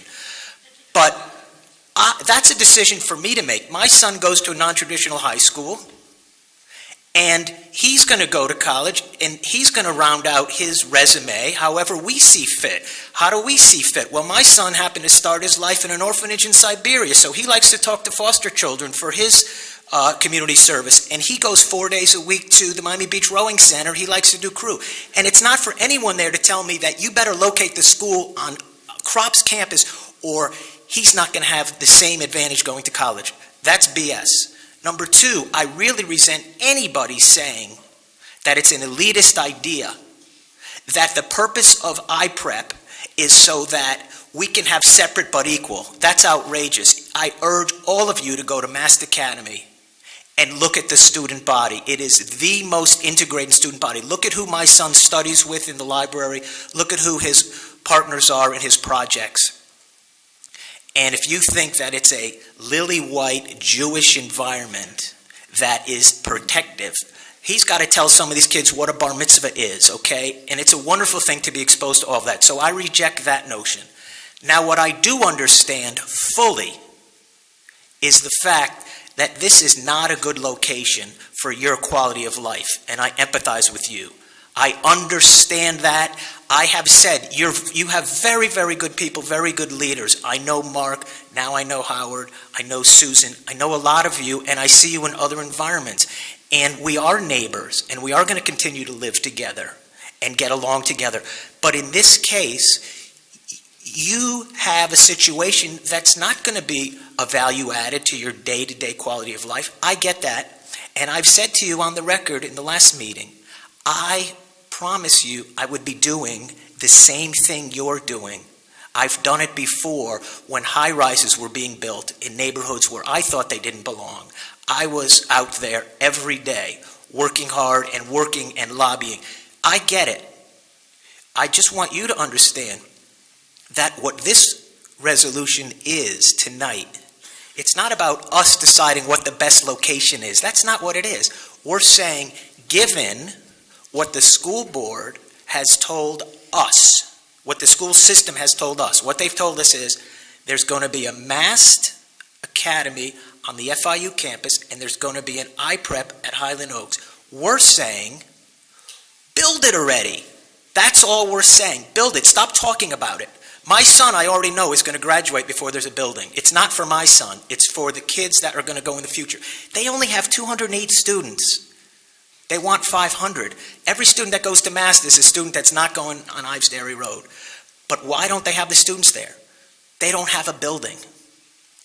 So we're supporting, I believe, a resolution that says, that's what you told us you're doing, we want you to do it. I will tell you that I've heard from Dr. Karp tonight, and I heard from Dr. Karp last week. There might be a better solution. Fantastic. That would be great. I'm not married to Highland Oaks. That's the site they told me it's going. If you are able to get Dr. Karp to tell you the magic solution, please call me. Mark, you have my number. I want to hear it. Martin, if you have it, tell me whenever you have it. If there's a better solution, then I bet our resolution will become meaningless if we pass it tonight, because we'll probably pass another one that says, never mind, we now have one. Would I rather have that school in Aventura? Absolutely. If any of you know a developer, I'm not going to name names, they might be in this room, who wants to give us a couple of acres, again, it's land acquisition costs. If the school board decides they have extra money, by all means, give us the land and let's build it in Aventura. That would be great. But I don't see that happening. We don't really own any property as a city, but my point is, I don't think any of us are married to that location, but that's the location we've been given, and we need the school built. And we made certain promises to our parents when we were elected that we were going to give them options and we were going to give them the choices. And that iPrep is perfect for some students, and it's not the right school for others. So I think it's important as a municipality that we support this resolution, and if a better option comes along, then we carve out iPrep from the resolution and we do a new resolution supporting the new location, which is going to be Biscayne Boulevard. Just taking a guess. Whatever it is, it is. Thank you, Mayor. Thank you. Commissioner Holtzberg. And we'll make it very short. I feel for everyone here. Let me just preface that. And I think the FIU Mass is a wonderful idea. Let's understand something, everyone, that this school is a Miami-Dade high school. It is not an Aventura high school. We're lucky if 100 children maybe will get in there, because this is spread all over the county. It isn't only Aventura. That's all I wanted to say. Thank you. Commissioner Narotsky? I just want to take a minute to thank everybody that came today and also that contacted me, and especially Ms. Elias and Mr. and Mrs. Galloso. I really appreciated the education, and it does mean a lot. I definitely feel and appreciate that. I just wanted to say thank you for my own education, and it really does mean a lot that people are active, so thank you very much. Commissioner Landman? I want to echo the sentiments of the mayor, the commissioners, Commissioner Weinberg, talked about a lot of issues, and we do empathize with you about the traffic situation. And this is a process. This is not set in stone. We've just heard that there may be new options and a new location. So, again, I want to echo the sentiments and say that we want choice. We want new school opportunities for for future students.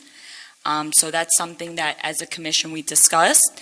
And I just want to clear I think it's a misconception about after school and extracurricular activities.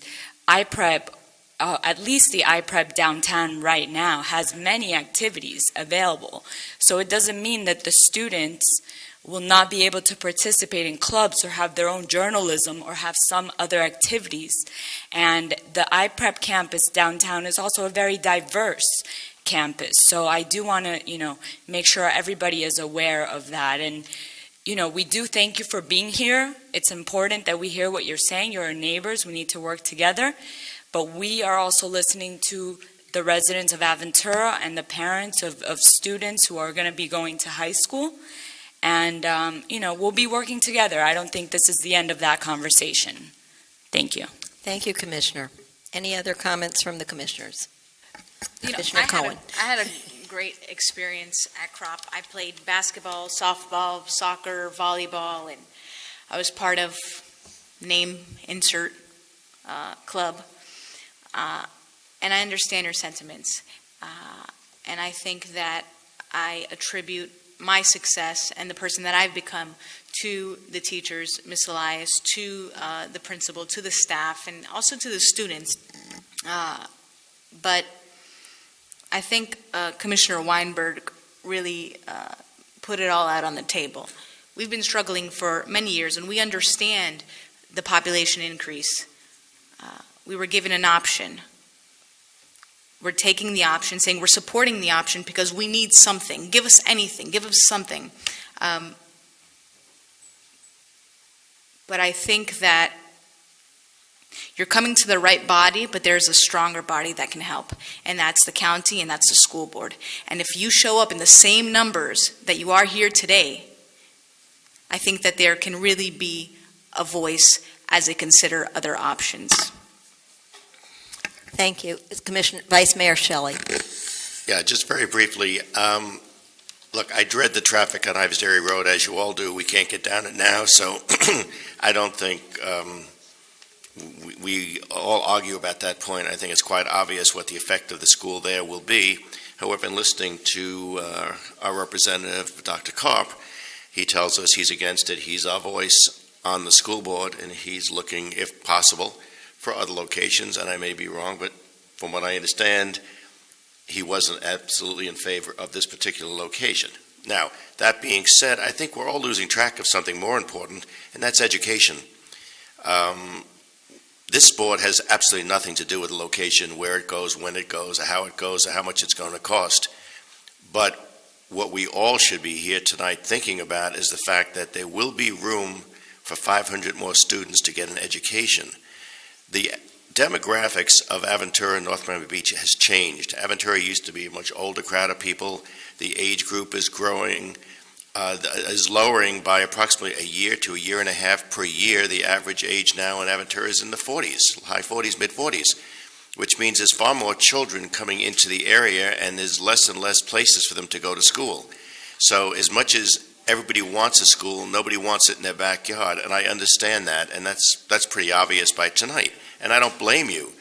But unfortunately, traffic, congestion, all of these things, to me, are outweighed by the fact that the education will be an opportunity to give 500 children more seats to go to, and if it's not the best location, it is a location. So I don't know what the outcome is going to be. There's going to be many years of this going on. As the mayor said, this is not a short-term process. I would doubt that most of us will have children in the school by the time the school is built or completed or finished. But the one thing we are doing is we're leaving a legacy for children to have a place to go to school. And I'm sure by the time the school board is done with their wisdom of location, they may find another location, they may find another developer, they may find that the Crop is a better location to go to. We don't know that. And unfortunately for us, we have no say in that matter. But you all have the voice that we don't have to go to the school board, to go to the Dade County Commission. That's the arena that you can change it. If it was up to me, we would never put it there if it was our first choice. But if there is no choice, then that is the location. It should go on because for the children's sake, and that's what this is all about, for the children's sake, it's education first. And we are building a school, or the school board is building a school for 500 children. And to me, that should be the number one consideration here this evening. Thank you. Thank you. With that said, I'm going to ask the clerk for a roll call vote. Commissioner Cohen, Yes. Commissioner Holtzberg, No. Commissioner Landman, Yes. Commissioner Narodsky, Yes. Commissioner Weinberg, Yes. Vice Mayor Shelley, Yes. Mayor Weissman. Yes. The motion passes. Okay, thank you. We now go on to ordinances, and I'm going to ask School Board Member Carp. Honorable Mayor, Just- I just have to clear All right, up a one second. misconception. Just like in our school board, we follow Robert's Rules of Order, and you're more than welcome. The attorney told me to talk in the public hearing. Can we make an exception and let him speak? He could stay to the end and speak in public comment if desired, but otherwise I think you should move ahead unless the pleasure of the commission to have All right, the let me board ask the member speak commission, will briefly. you agree to let our school board member speak? I'd like to hear him speak Okay. before everyone leaves so he can say what he wants Do to I say. have anybody opposed? Thank you. Go ahead, I think Dr. Carp. it's important for all of those who spoke, and thank you very much for giving this opportunity. There were a lot of comments that were said, go to the school board, tell the school board will come up with a creative solution. The school board. It's very, very important that I explain that as a school board, that is not the role of a school board member. That is not the school board. Going to the school board, it is superintendent and staff and the mayor knows this, and Howard Weiner knows this. The school board receives recommendations, if there's an architect that is going to be commissioned, or if there's a contractor at that time, the school board actually votes on those things. The school board, as much as I want now, I can certainly share ideas. For example, I can take the comments that I heard and I can share them, and I will. But I'm not the one in my role as policy. That is not what a school board does. A school board, if you were to go to the school board meeting, and of course everyone is welcome, but if you go to a school board meeting, it's not my colleagues and I who decide where a school is built. It is not my colleagues who decide who is hired as a principal or an assistant principal. There are a lot of things that we don't do, but the superintendent, cabinet, and staff do make those decisions. They make those recommendations, but through a process where the community can have input, we can certainly hear that input and advocate on behalf of the people in the community. Thank you. Thank you. Okay. City Attorney, will you please read the ordinance to be considered for first reading? Thank you, Mayor. Ordinance first reading, public hearing, ordinance of the City of Aventura, Florida, providing for the submission to the electors of a proposed amendment to City Charter Section 706, Charter Revision, revising Charter Amendment election timing procedures applicable to the periodic charter review process, providing requisite ballot language for submission to the electorate, calling a special election on the proposed amendment to the city charter to be held on Tuesday, the 8th day of November, 2016, in conjunction with the general election being held on said date, providing notice of election, providing for election procedure, providing for inclusion in the charter, providing for severability, and providing for an effective date. First reading of the proposed ordinance.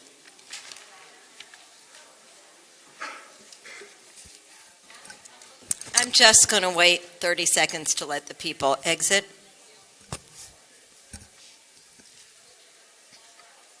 Can I have a motion for approval of the ordinance on first reading? Motion. Can I ask a question? Is that proper? Yes, Commissioner Narodsky. I just want to clear up, correct me if I'm wrong, but right now we have the special election going on. Let's do this. Let's put the item on the floor, and then we'll be happy to answer your question. Motion. Second. Okay, the motion was made by Commissioner Landman. It was seconded by Commissioner Cohen. I'm going to ask the city manager to review the item. This is an ordinance on first reading that we discussed at the workshop meeting, and what it has to do with the Charter Revision Commission. When they make recommendations and place it on the ballot, the way it stands now, because of the timing, we have to have a special election, which is what we're going through right now. What this ordinance does in the future, it places it on the next normal elections. For example, we'll go on a November election, thus avoiding the cost for a mail-in ballot and special election. Okay, I'm going to open the item for public comment. If any person wants to speak to the item, they come up and state their name and address. Seeing as there are none, I'm going to open it to the commissioners for any comments. Commissioner Narodsky. I'm clear, I just wanted to get clarification, thank you. Thank you. Anyone else? Thank you. I'm going to ask the clerk for a roll call vote. Commissioner Cohen? Commissioner Holtzberg? Yes. Commissioner Landman? Yes. Commissioner Narodsky? Yes. Commissioner Weinberg? Yes. Vice Mayor Shelley? Yes. Mayor Weissman? Yes. The motion passes on first reading. Thank you. Our next ordinance, second reading and public hearings, I'm going to ask the city attorney to read the first ordinance to be considered for second reading. Thank you, Mayor. Item 8A, an ordinance of the City of Aventura, Florida, amending Article 8, Section 31-171, off-street parking, loading, and driveway standards of Chapter 31, Land Development Regulations of the City Code by amending Section 31-171A6D to add minimum widths for one-way and two-way drive aisles, providing for severability, providing for inclusion in the code, and providing for an effective date. Thank you. Can I ask for a motion for approval of the ordinance on second reading? Commissioner Holtzberg made the motion, Vice Mayor Shelley seconded it. The item is open for public comment. Anyone in the public want to comment on this item? All right, I'm going to ask if any of the commissioners would like to comment on this item. I'd like to comment, just to make sure Commissioner this is where the consensus was that this was the more modern engineering structure, as we discussed at the meeting, is that right? It's correct. It deals with the driveway. Yes. Correct. And that the consensus was that this was bringing everything into what's currently the... The standard. Okay, Correct. thank you. Correct. Anyone else? Okay, then I'm going to ask the clerk for a roll call vote. Commissioner Cohen? Yes. Commissioner Holtzberg? Yes. Commissioner Landman? Yes. Commissioner Narodsky? Yes. Commissioner Weinberg? Yes. Vice Mayor Shelley? Yes. Mayor Weissman? Yes. The motion passes on second and final reading. Thank you. I'm going to ask the city attorney to read the next ordinance to be considered for second reading. Thank you, Mayor. Item 8B, an ordinance of the City of Aventura, Florida, amending Chapter 14, Buildings and Building Regulations, Article 6, Green Building Program, to add clarification to Section 14-115, incentives and bonuses, agreement and bond requirements, providing for severability, providing for inclusion in the code, and providing for an effective date. Can I have a motion for approval of the ordinance on second reading? Motion. Motion. Second. Motion made by Commissioner Narodsky, seconded by Commissioner Landman. The item is open for the public. Anyone in the public wish to address this item? Okay, I'm going to close for public comment, and I'm going to ask if any of the commissioners have any questions or comments on this item. Vice Mayor Shelley. Yes. City Manager, could you just explain a little bit about what this entails? So this was the item that we discussed at the workshop meeting and had first reading, and basically this involves the redevelopment of a piece of property where there's an existing building and someone wants to come in and build a green building, and this gives them the opportunity for a conditional use approval before the City Commission to get additional FAR and lot coverage. So it's basically... So, if I'm not mistaken, then we have to pass this before we get into the zoning hearing? That's correct, and that's Yes, why sir. it's placed on the agenda in this order. That's Thank you. correct. Okay, thank you. Any further questions? Okay, let me ask the city clerk for a roll call vote. Commissioner Cohen? Yes. Commissioner Holtzberg? Yes. Commissioner Landman? Yes. Commissioner Narodsky? Yes. Commissioner Weinberg? Yes. Vice Mayor Shelley? Yes. Mayor Weissman? Yes. The motion passes on second and final reading. Okay, I'm going to ask the city attorney to read the next ordinance to be considered for second reading. Thank you, Mayor. Item 8C, an ordinance of the City Commission of the City of Aventura, Florida, amending ordinance number 2015-09, which ordinance adopted a budget for the 2015-2016 fiscal year by revising the 2015-2016 fiscal year operating and capital budget as outlined in Exhibit A attached hereto, authorizing the city manager to do all things necessary to carry out the aims of this ordinance and providing for an effective date. Thank you. Can I ask for a motion for the approval of the ordinance on second reading? Commissioner Holtzberg? Second. Second by Commissioner Cohen. The item is open to the public for any comments that it might want to make on the budget item? Seeing as there are none, I'm going to close it for public comment. Any commissioners that want to have any comments or questions? Okay, let me ask the clerk for a roll call vote. Commissioner Cohen? Yes. Commissioner Holtzberg? Yes. Commissioner Landman? Yes. Commissioner Narotsky? Yes. Commissioner Weinberg? Yes. Vice Mayor Shelley? Yes. Mayor Weissman? Yes. The motion passes on second and final reading. Okay, we're now going to be moving into our quasi-judicial public hearing, and I'm going to ask the city attorney to read the resolutions and the procedures for the quasi-judicial hearing. Thank you, Mayor. On this item 9, as the mayor stated, the quasi-judicial portion of the agenda, all persons who desire to offer testimony will do so under oath. The quasi-judicial procedure statement of the city as incorporated into the agenda is hereby incorporated into the record. I'm going to read the title of the proposed resolution, after which the city clerk will administer an oath to all persons who desire to offer testimony on this quasi-judicial item. A resolution of the City Commission of the City of Aventura, Florida, granting conditional use approval pursuant to Section 31-144C21 and M of the City Code to allow lot coverage of 42.23%, where a maximum lot coverage of 40% is permitted by code, and to allow floor area ratio of 1.93, where maximum floor area ratio of 1.61 is permitted by code, both for a hotel development in the Community Business B2 District to be constructed pursuant to the city's Green Building Program located at 2875 Northeast 191st Street, City of Aventura, and providing for an effective date. Can I please have a motion for approval of the resolution? Motion. Second. Commissioner Landman? Yes. It's a little hard tonight. Can I have a second? Commissioner Weinberg. I'm going to recognize Joanne Carr to present the staff report. Excuse me, Mayor, at this time, I just needed to mention the city clerk will swear in the witnesses, including Ms. Carr. Thank you. If you will be testifying for this item, I need you to stand, raise your right hand, and be sworn in at this time. If you will be providing comments on this item, you need to be sworn in at this time.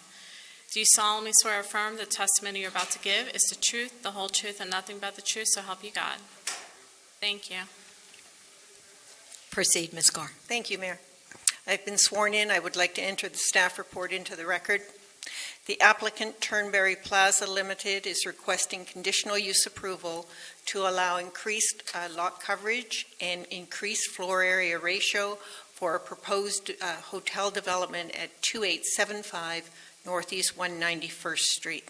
Staff is recommending approval of the conditional use application with the conditions listed in the staff report, and I'll go over those for you at the end of the report. I'll start with an aerial of the site so you can see where the hotel is located. This is the Lehman Causeway, Northeast 191st Street, and then 29th Avenue.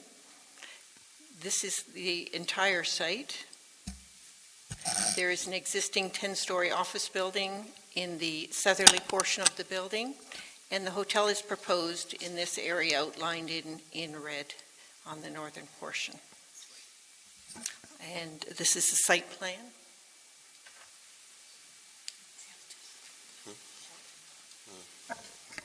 Again, the existing office building. This is the proposed hotel. 191st Street. The hotel will have access from the existing to entry-exit points on 191st Street. No access from William Lehman Causeway. The proposal is a LEED Gold certified 12-story, 120-foot tall hotel building with ground floor meeting rooms, 5 levels of parking. The hotel lobby and amenities are on level 7. And then there are 5 levels of hotel rooms. The existing 10-story office building, again, will remain in the southern portion of the site. Again, the access is by way of 191st Street and no access from William Causeway. And I'll show a color rendering of the building.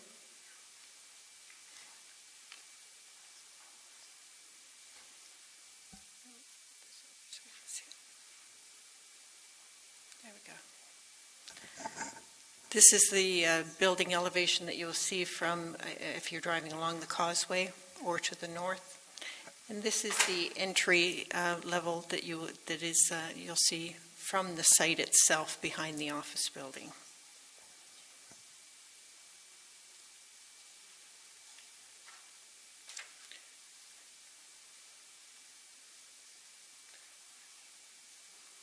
These are some building perspectives. This is the view that you would see if you were looking actually from the government center site looking to the west. This is the existing office building and the hotel. And this is the perspective from northeast 191st Street, again the existing office building, hotel. And this is from the causeway, the hotel office building. That's how it's set out on the site. The property is Zone B2, Community Business District. The existing office use and the proposed hotel use are both permitted uses in this district. The hotel meets the required setbacks, lot size, and maximum height in the zone. The applicant is requesting conditional use approval for lot coverage of 42.23%, where 40% is the maximum allowed by code. It's also requesting a floor area ratio of 1.93%, where the code allows a maximum of 1.61%, and again, that's based on building height. The city's green building program does allow additional lot coverage and additional floor area ratio as a bonus for LEED Gold and Platinum certified buildings if first approved as a conditional use. And this building, again, is proposed to be LEED Gold certified. For the lot coverage bonus, the code requires that a green roof or green rooftop amenities be provided in an amount equal to the requested increase.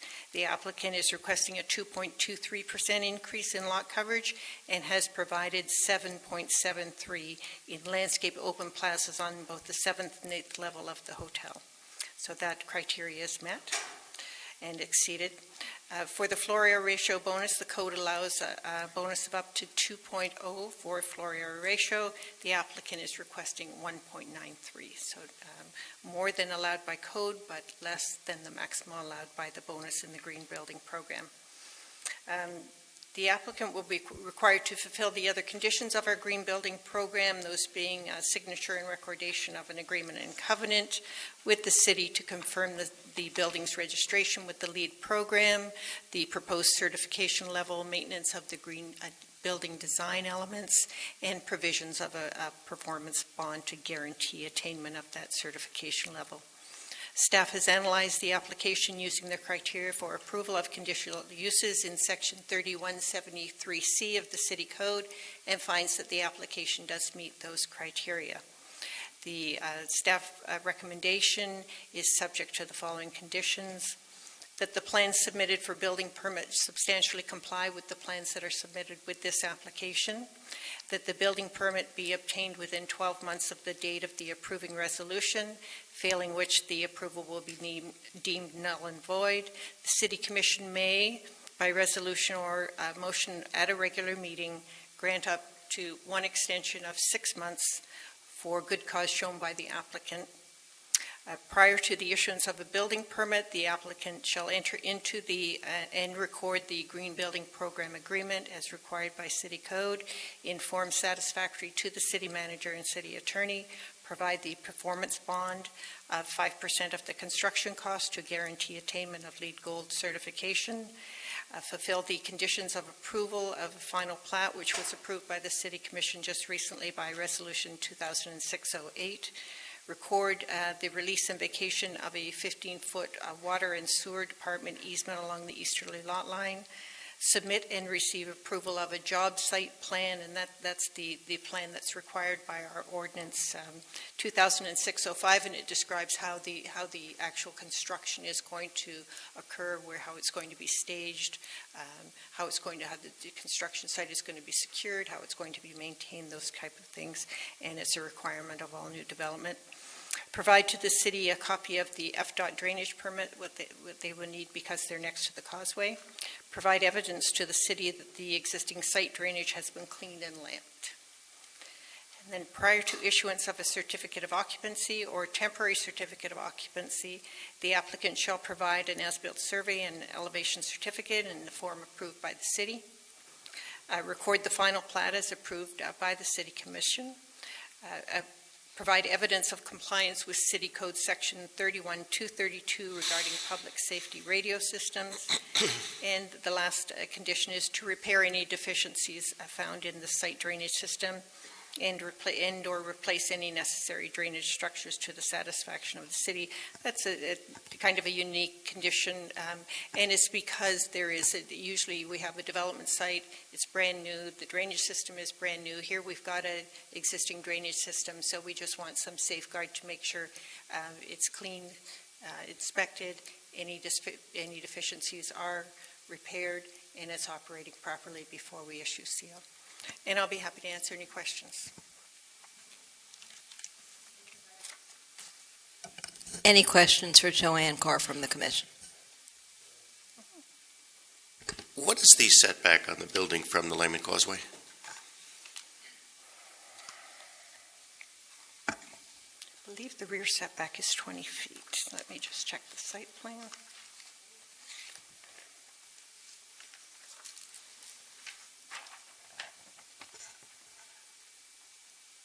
Yes, 20 feet is required, and the provided is 21. And the setback to the existing building? There's Or the no, distance between the two? there's no distance requirement between the two Okay. in the B2 zone. So obviously, it's the front setback is 25 feet. Obviously, it's quite a bit more than that. Commissioner Narodsky? This may be for Ms. Carr, maybe for some of the folks that are here on behalf of the developer, but what's stopping the platinum certification, and can we go for platinum? That's my understanding, that's the highest. I will let I'll answer and ask the applicant to augment my answer. They have provided a lead as part of the application for the bonuses, the lot coverage and the FAR bonus. They have to show us their lead registration, that they are registered with the U.S. Green Building Council, and they have a checklist on project design and how they're going to get to that certification. That's it. Mm-hmm. So I'll show it. Any other questions for Ms. Carr? If it's okay, Mayor? So this checklist shows that they will achieve 60 points, which brings them to the gold level, and that they may achieve another 24. If they achieve and those are the ones that have a question mark. If they achieve those other 24, then they will be in platinum level.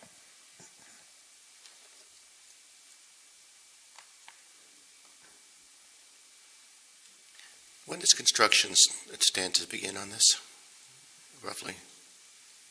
I'll ask the applicant to ask you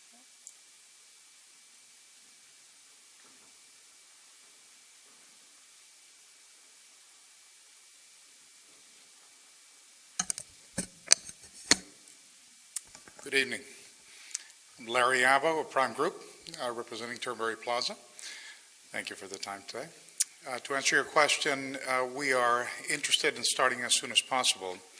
Realistically speaking, it will probably bring us through to the end of the year to get through finalizing all of the permit requirements, finalizing plans, and the coordinations with Hilton and all of the agencies necessary. So this will be a Hilton? Yes, yeah. The plan is to be a full-service Hilton. And then construction time, what about 18 months? Approximately 18 months, that's right. Thank you. Regards to Dad, by the way. Thank you. Nice to see you. You too, Larry. Do the representatives want to make any statements or comments to the commission? I'd love to, if you welcome those comments. Please. I can give you a short overview. We didn't prepare a presentation, as I understand that is not the custom here, but just to give you an understanding of the objective, we are very excited about the opportunity to bring about what we see as a gap in the offering of hotels in the Aventura market. As we look around and as we began this exercise, we found that there are a number of select service hotels, and then there's Turnberry Isles. Turnberry Isles, of course, serves conference needs and the related hotel stays and services. And the select service is a growing segment of the market that's very important. But I think it is serving a very specific part and missing others. We have a number of international travelers coming here to shop here and do a number of things here for whom the type of hotel that they seek are not available here. That means that the funds that they pay and the taxes associated therewith are going to other places. We are lucky enough to be partnered with the Landa family, Bill Landa, who is present with us today, in the office building that we are renovating actively, and welcome you to take a look when you get a chance. We're bringing it well into today's environment and interior design. We are going to create this synergy between the two properties that will enhance the experience of the visitors of our office building as well as our hotel guests. The ability to have amenities such as restaurant facilities, bars, etc., will be enjoyed by both of the users. And we're excited to be able to offer something that would be complementary even to our neighbors. The Marriott Courtyard and the Residence Inn, etc., truly will benefit by our pooling from other reservation sources that is of the Hilton brand. Most of the ones that are here are of the Marriott brand at this time. And this will bring in other visitors that aren't currently staying here. Commissioner Weinberg? Your typical guest, where are they staying now? Well, they're staying in a radius that brings them all the way to the beach. I would say that Sunny Isles, certainly. And this type of hotel has a longer reach than select service hotels. So our guests could even be staying as far as downtown and not necessarily finding the right services for them here. What the range? What's like an average overnight stay? How much would that cost for a room? That's to be defined, but I can try and zone it in a little bit into the 200s would be the beginning point, and of course it would go higher than that for suites and other types of stay. It also depends on the seasonality because this is a seasonal market. Thank you. Sure. Thank you. Thank you. Anything else from your staff? Anything else that you would like? We brought with us the architect. We brought with us the lead consultant in case you had any questions. Well, I would like to say that what I saw with Ms. Carr is absolutely stunning. Wonderful. Absolutely stunning. It's a welcome addition, and it really looks like it's paying attention to our community. And I have to appreciate the business acumen of keeping the dollars of the people that come into Aventura, giving them places to stay outside of what we have, and bridging that middle space in the market. Thank you very much. Any commissioners? Okay. And let me ask the clerk for a roll call vote. Commissioner Cohen? Yes. Commissioner Holtzberg? Yes. Commissioner Landman? Yes. Commissioner Narotsky? Yes. Commissioner Weinberg? Yes. Vice Mayor Shelley? Mayor Weissman? Yes. Motion passes. Thank you. Thank you very much. Good luck. Thank you. And we're happy to come to the groundbreaking.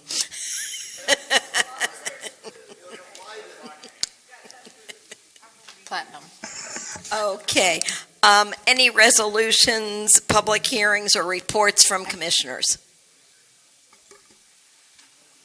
Commissioner Landman. Just wanted to remind everyone watching that, or anyone that will see this at home, that we do have a special election going on by mail. So check your mail, charter revision amendments, and that will end April 12th. So thank you. Thank you. I would like to remind everyone about Peace Day, Arbor Day, April 29th at 9:30 a.m. at ACES, or the Cultural Arts Center, Arts and Cultural Arts Center, sorry. Is there anything else? Seeing as there is nothing else, can I please have a motion to adjourn? So moved. Sorry. Public forum. Is there any members of the public that have any comments? Please state your name and address. Hello again, my name is Ellen Elias. I live at 21224 Harbor Way here in Aventura, Florida. I have 3 things in my personal agenda as a resident of Aventura. First, I wish the officers were still here because I was wakened this morning at 4 a.m. by what sounded like a bomb blast. And it was some lunatic who was driving, knocked over the entire lamppost, some of which landed in my backyard, chopped down a tree, totaled his car. There were pieces of his car in my backyard, over the wall, everywhere, and I, of course, I'm a light sleeper. Luckily, the police department, and I don't have any names because it was too dark, and of course it was 4 o'clock in the morning, but I wanted to commend how quickly they came. They responded. They had the guy just sitting there, reading him the riot act in a very professional manner, and then came with me because I said, there was broken glass. So we took what we could in the dark. I had my flashlights and stuff. So they helped clean up the backyard because it was insane. And so I don't have their names, but whoever was on duty at 4 o'clock this morning, please let them know that I appreciate it. I'm the only one that was up. There was no other one of my neighbors. I was the only one there. And my dog didn't bark, so good for her too. So that's the first thing I wanted to share. Thank you. We'll have the city manager tell the chief of police. So please share that. Another thing, and I know the police chief is aware of this, but I know we have a community person in Aventura, and we have code enforcement trucks that drive around. And so some of you know that I have a sister who's handicapped, paralyzed from the waist down. And it's been brought to my attention, and yours too, I know, that several of our parking centers, shopping centers that have handicap spots don't have blue around the diagonal lines so that they're the access areas, because someone in a wheelchair needs to be able to open the door fully or they can't get out of their car. And so when we see motorcycles parking there or people blocking those access areas, my sister is very independent, but when she comes to Miami, she has to rent a car. And so she always has to have someone with her to get her in and out of the car. If that something is blocking, she can't get out of the car, and then what do we do? So I'm going to respectfully ask that someone in our community, whether it's code enforcement or community, whatever, that they drive to all of our parking lots. I know the hospital has it. I mean, there's certain places that do. But to please really be on the lookout and it's not a citation, it's a please go ahead, get some paint and paint the blue, because it's not fair to our handicapped citizens.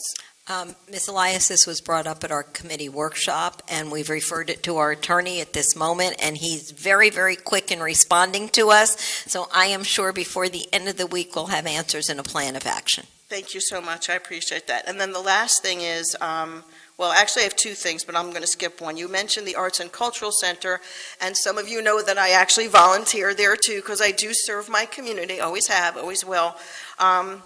This is from me. This is not from the center.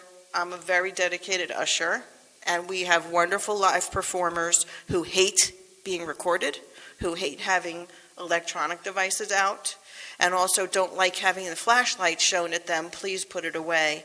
And so we were told that the city has to give permission for us to put signs at the entrance to each of the doors, and also to let the patrons know that there's no electronic devices during performances.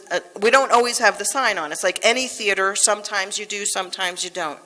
And so I'm asking, this is like a crazy request, but I'm tired of being the bad guy. I did it in school for all these years. It's like, I don't want to do it anymore. So I don't know if that's the truth, but I was told by our manager at the theater that because it's run by the city, you had to give that permission. So I'm asking that you do that. We'll have the city manager take a look at it and get back to you. Thank you so much. I know it's a long meeting, and thank you for allowing me to speak. And thank you for caring enough to speak. Please. My name's Eli Gorin, 1910 Northeast 211 Terrace. I live in Highland Gardens, Highland Lakes, on the west side of Aventura. First of all, I just want to say thank you for giving all the, well, nobody's here, but all the residents, your neighbors, people to the west of the city the opportunity to come here and speak. I'm a member of the board of directors of the Sky Lake Highland Lakes Homeowners Association. Commissioner Weinberg, I completely understand where you're coming from, and I understand how resolutions work. I was a political junkie growing up as a kid, congressional page, Capitol Hill intern, until I went to college for poli-sci. One class, I said, forget it. I learned my lesson. We have a very strong connection with the city of Aventura. Before there was a city of Aventura, we were all Northeast State. We are living through this right now. My family, my father has been in Aventura Hospital, chief of cardiology, chief of staff, in residency for 20 plus years now. My brother is a doctor there. My brother-in-law is a doctor. I used to live here for a couple of years, actually, and I recognize Joanne. I used to be your neighbor, actually. Right back here, I think, like 10 years ago almost. No, somewhere around here in Aventura. But we all have a connection to the city. And what I will ask of you is reach out to us in case of any issues, any situations coming up. What happened with the 450 units was under our noses. What's going on, so many things going on are under our noses because we are UMSA. I stopped using North Miami Beach, Florida on my mailing. In Miami, Florida, just generic, because we are not represented. We're represented by Sally Heyman in the Board of County Committee, but she represents many locations. So we are in the process of trying to incorporate. There are those of us that are for, those that are against. The process, it's in movement. But you're going to hear a lot more from us because we're a lot more vocal now. The Board of Directors right now is really taking a stance on whatever we can because we are the closest thing we have to a city government. So you met Mark, he's our president now. Howard Weiner, just for specifically this iPrep Academy, just came to talk about that. We create committees for everything, for security, for whatever it may be. So we're here to work with you, not to fight against you. There are a lot of people who are very passionate, they have their ideas and thoughts, but at the end of the day, we're all connected. My personal point on the whole issue with the iPrep Academy was, for the most part, traffic. It does affect the city of Aventura tremendously, because we are one of the main arteries to your city. For this new hotel to be built, and I work in hospitality, I work in meetings and events, they need the access. That's going to be through Ivory Road. So we want to do as best we can for the betterment of everyone. I would love to have a high school in my backyard. I'd love for my kids to be able to walk from elementary, middle. I have 3 kids in elementary right now. However, I don't think it's right for the city, for the residents, which is why we proposed CROP. However, I will bring it up to Dr. Karp, because I know him well, about alternate locations. I've discussed, Mayor Weissman, with you about a possible alternate location. So please come to us, ask us. We may not be your voting residents. However, we are your neighbors, and what impacts us impacts you as well. Thank you.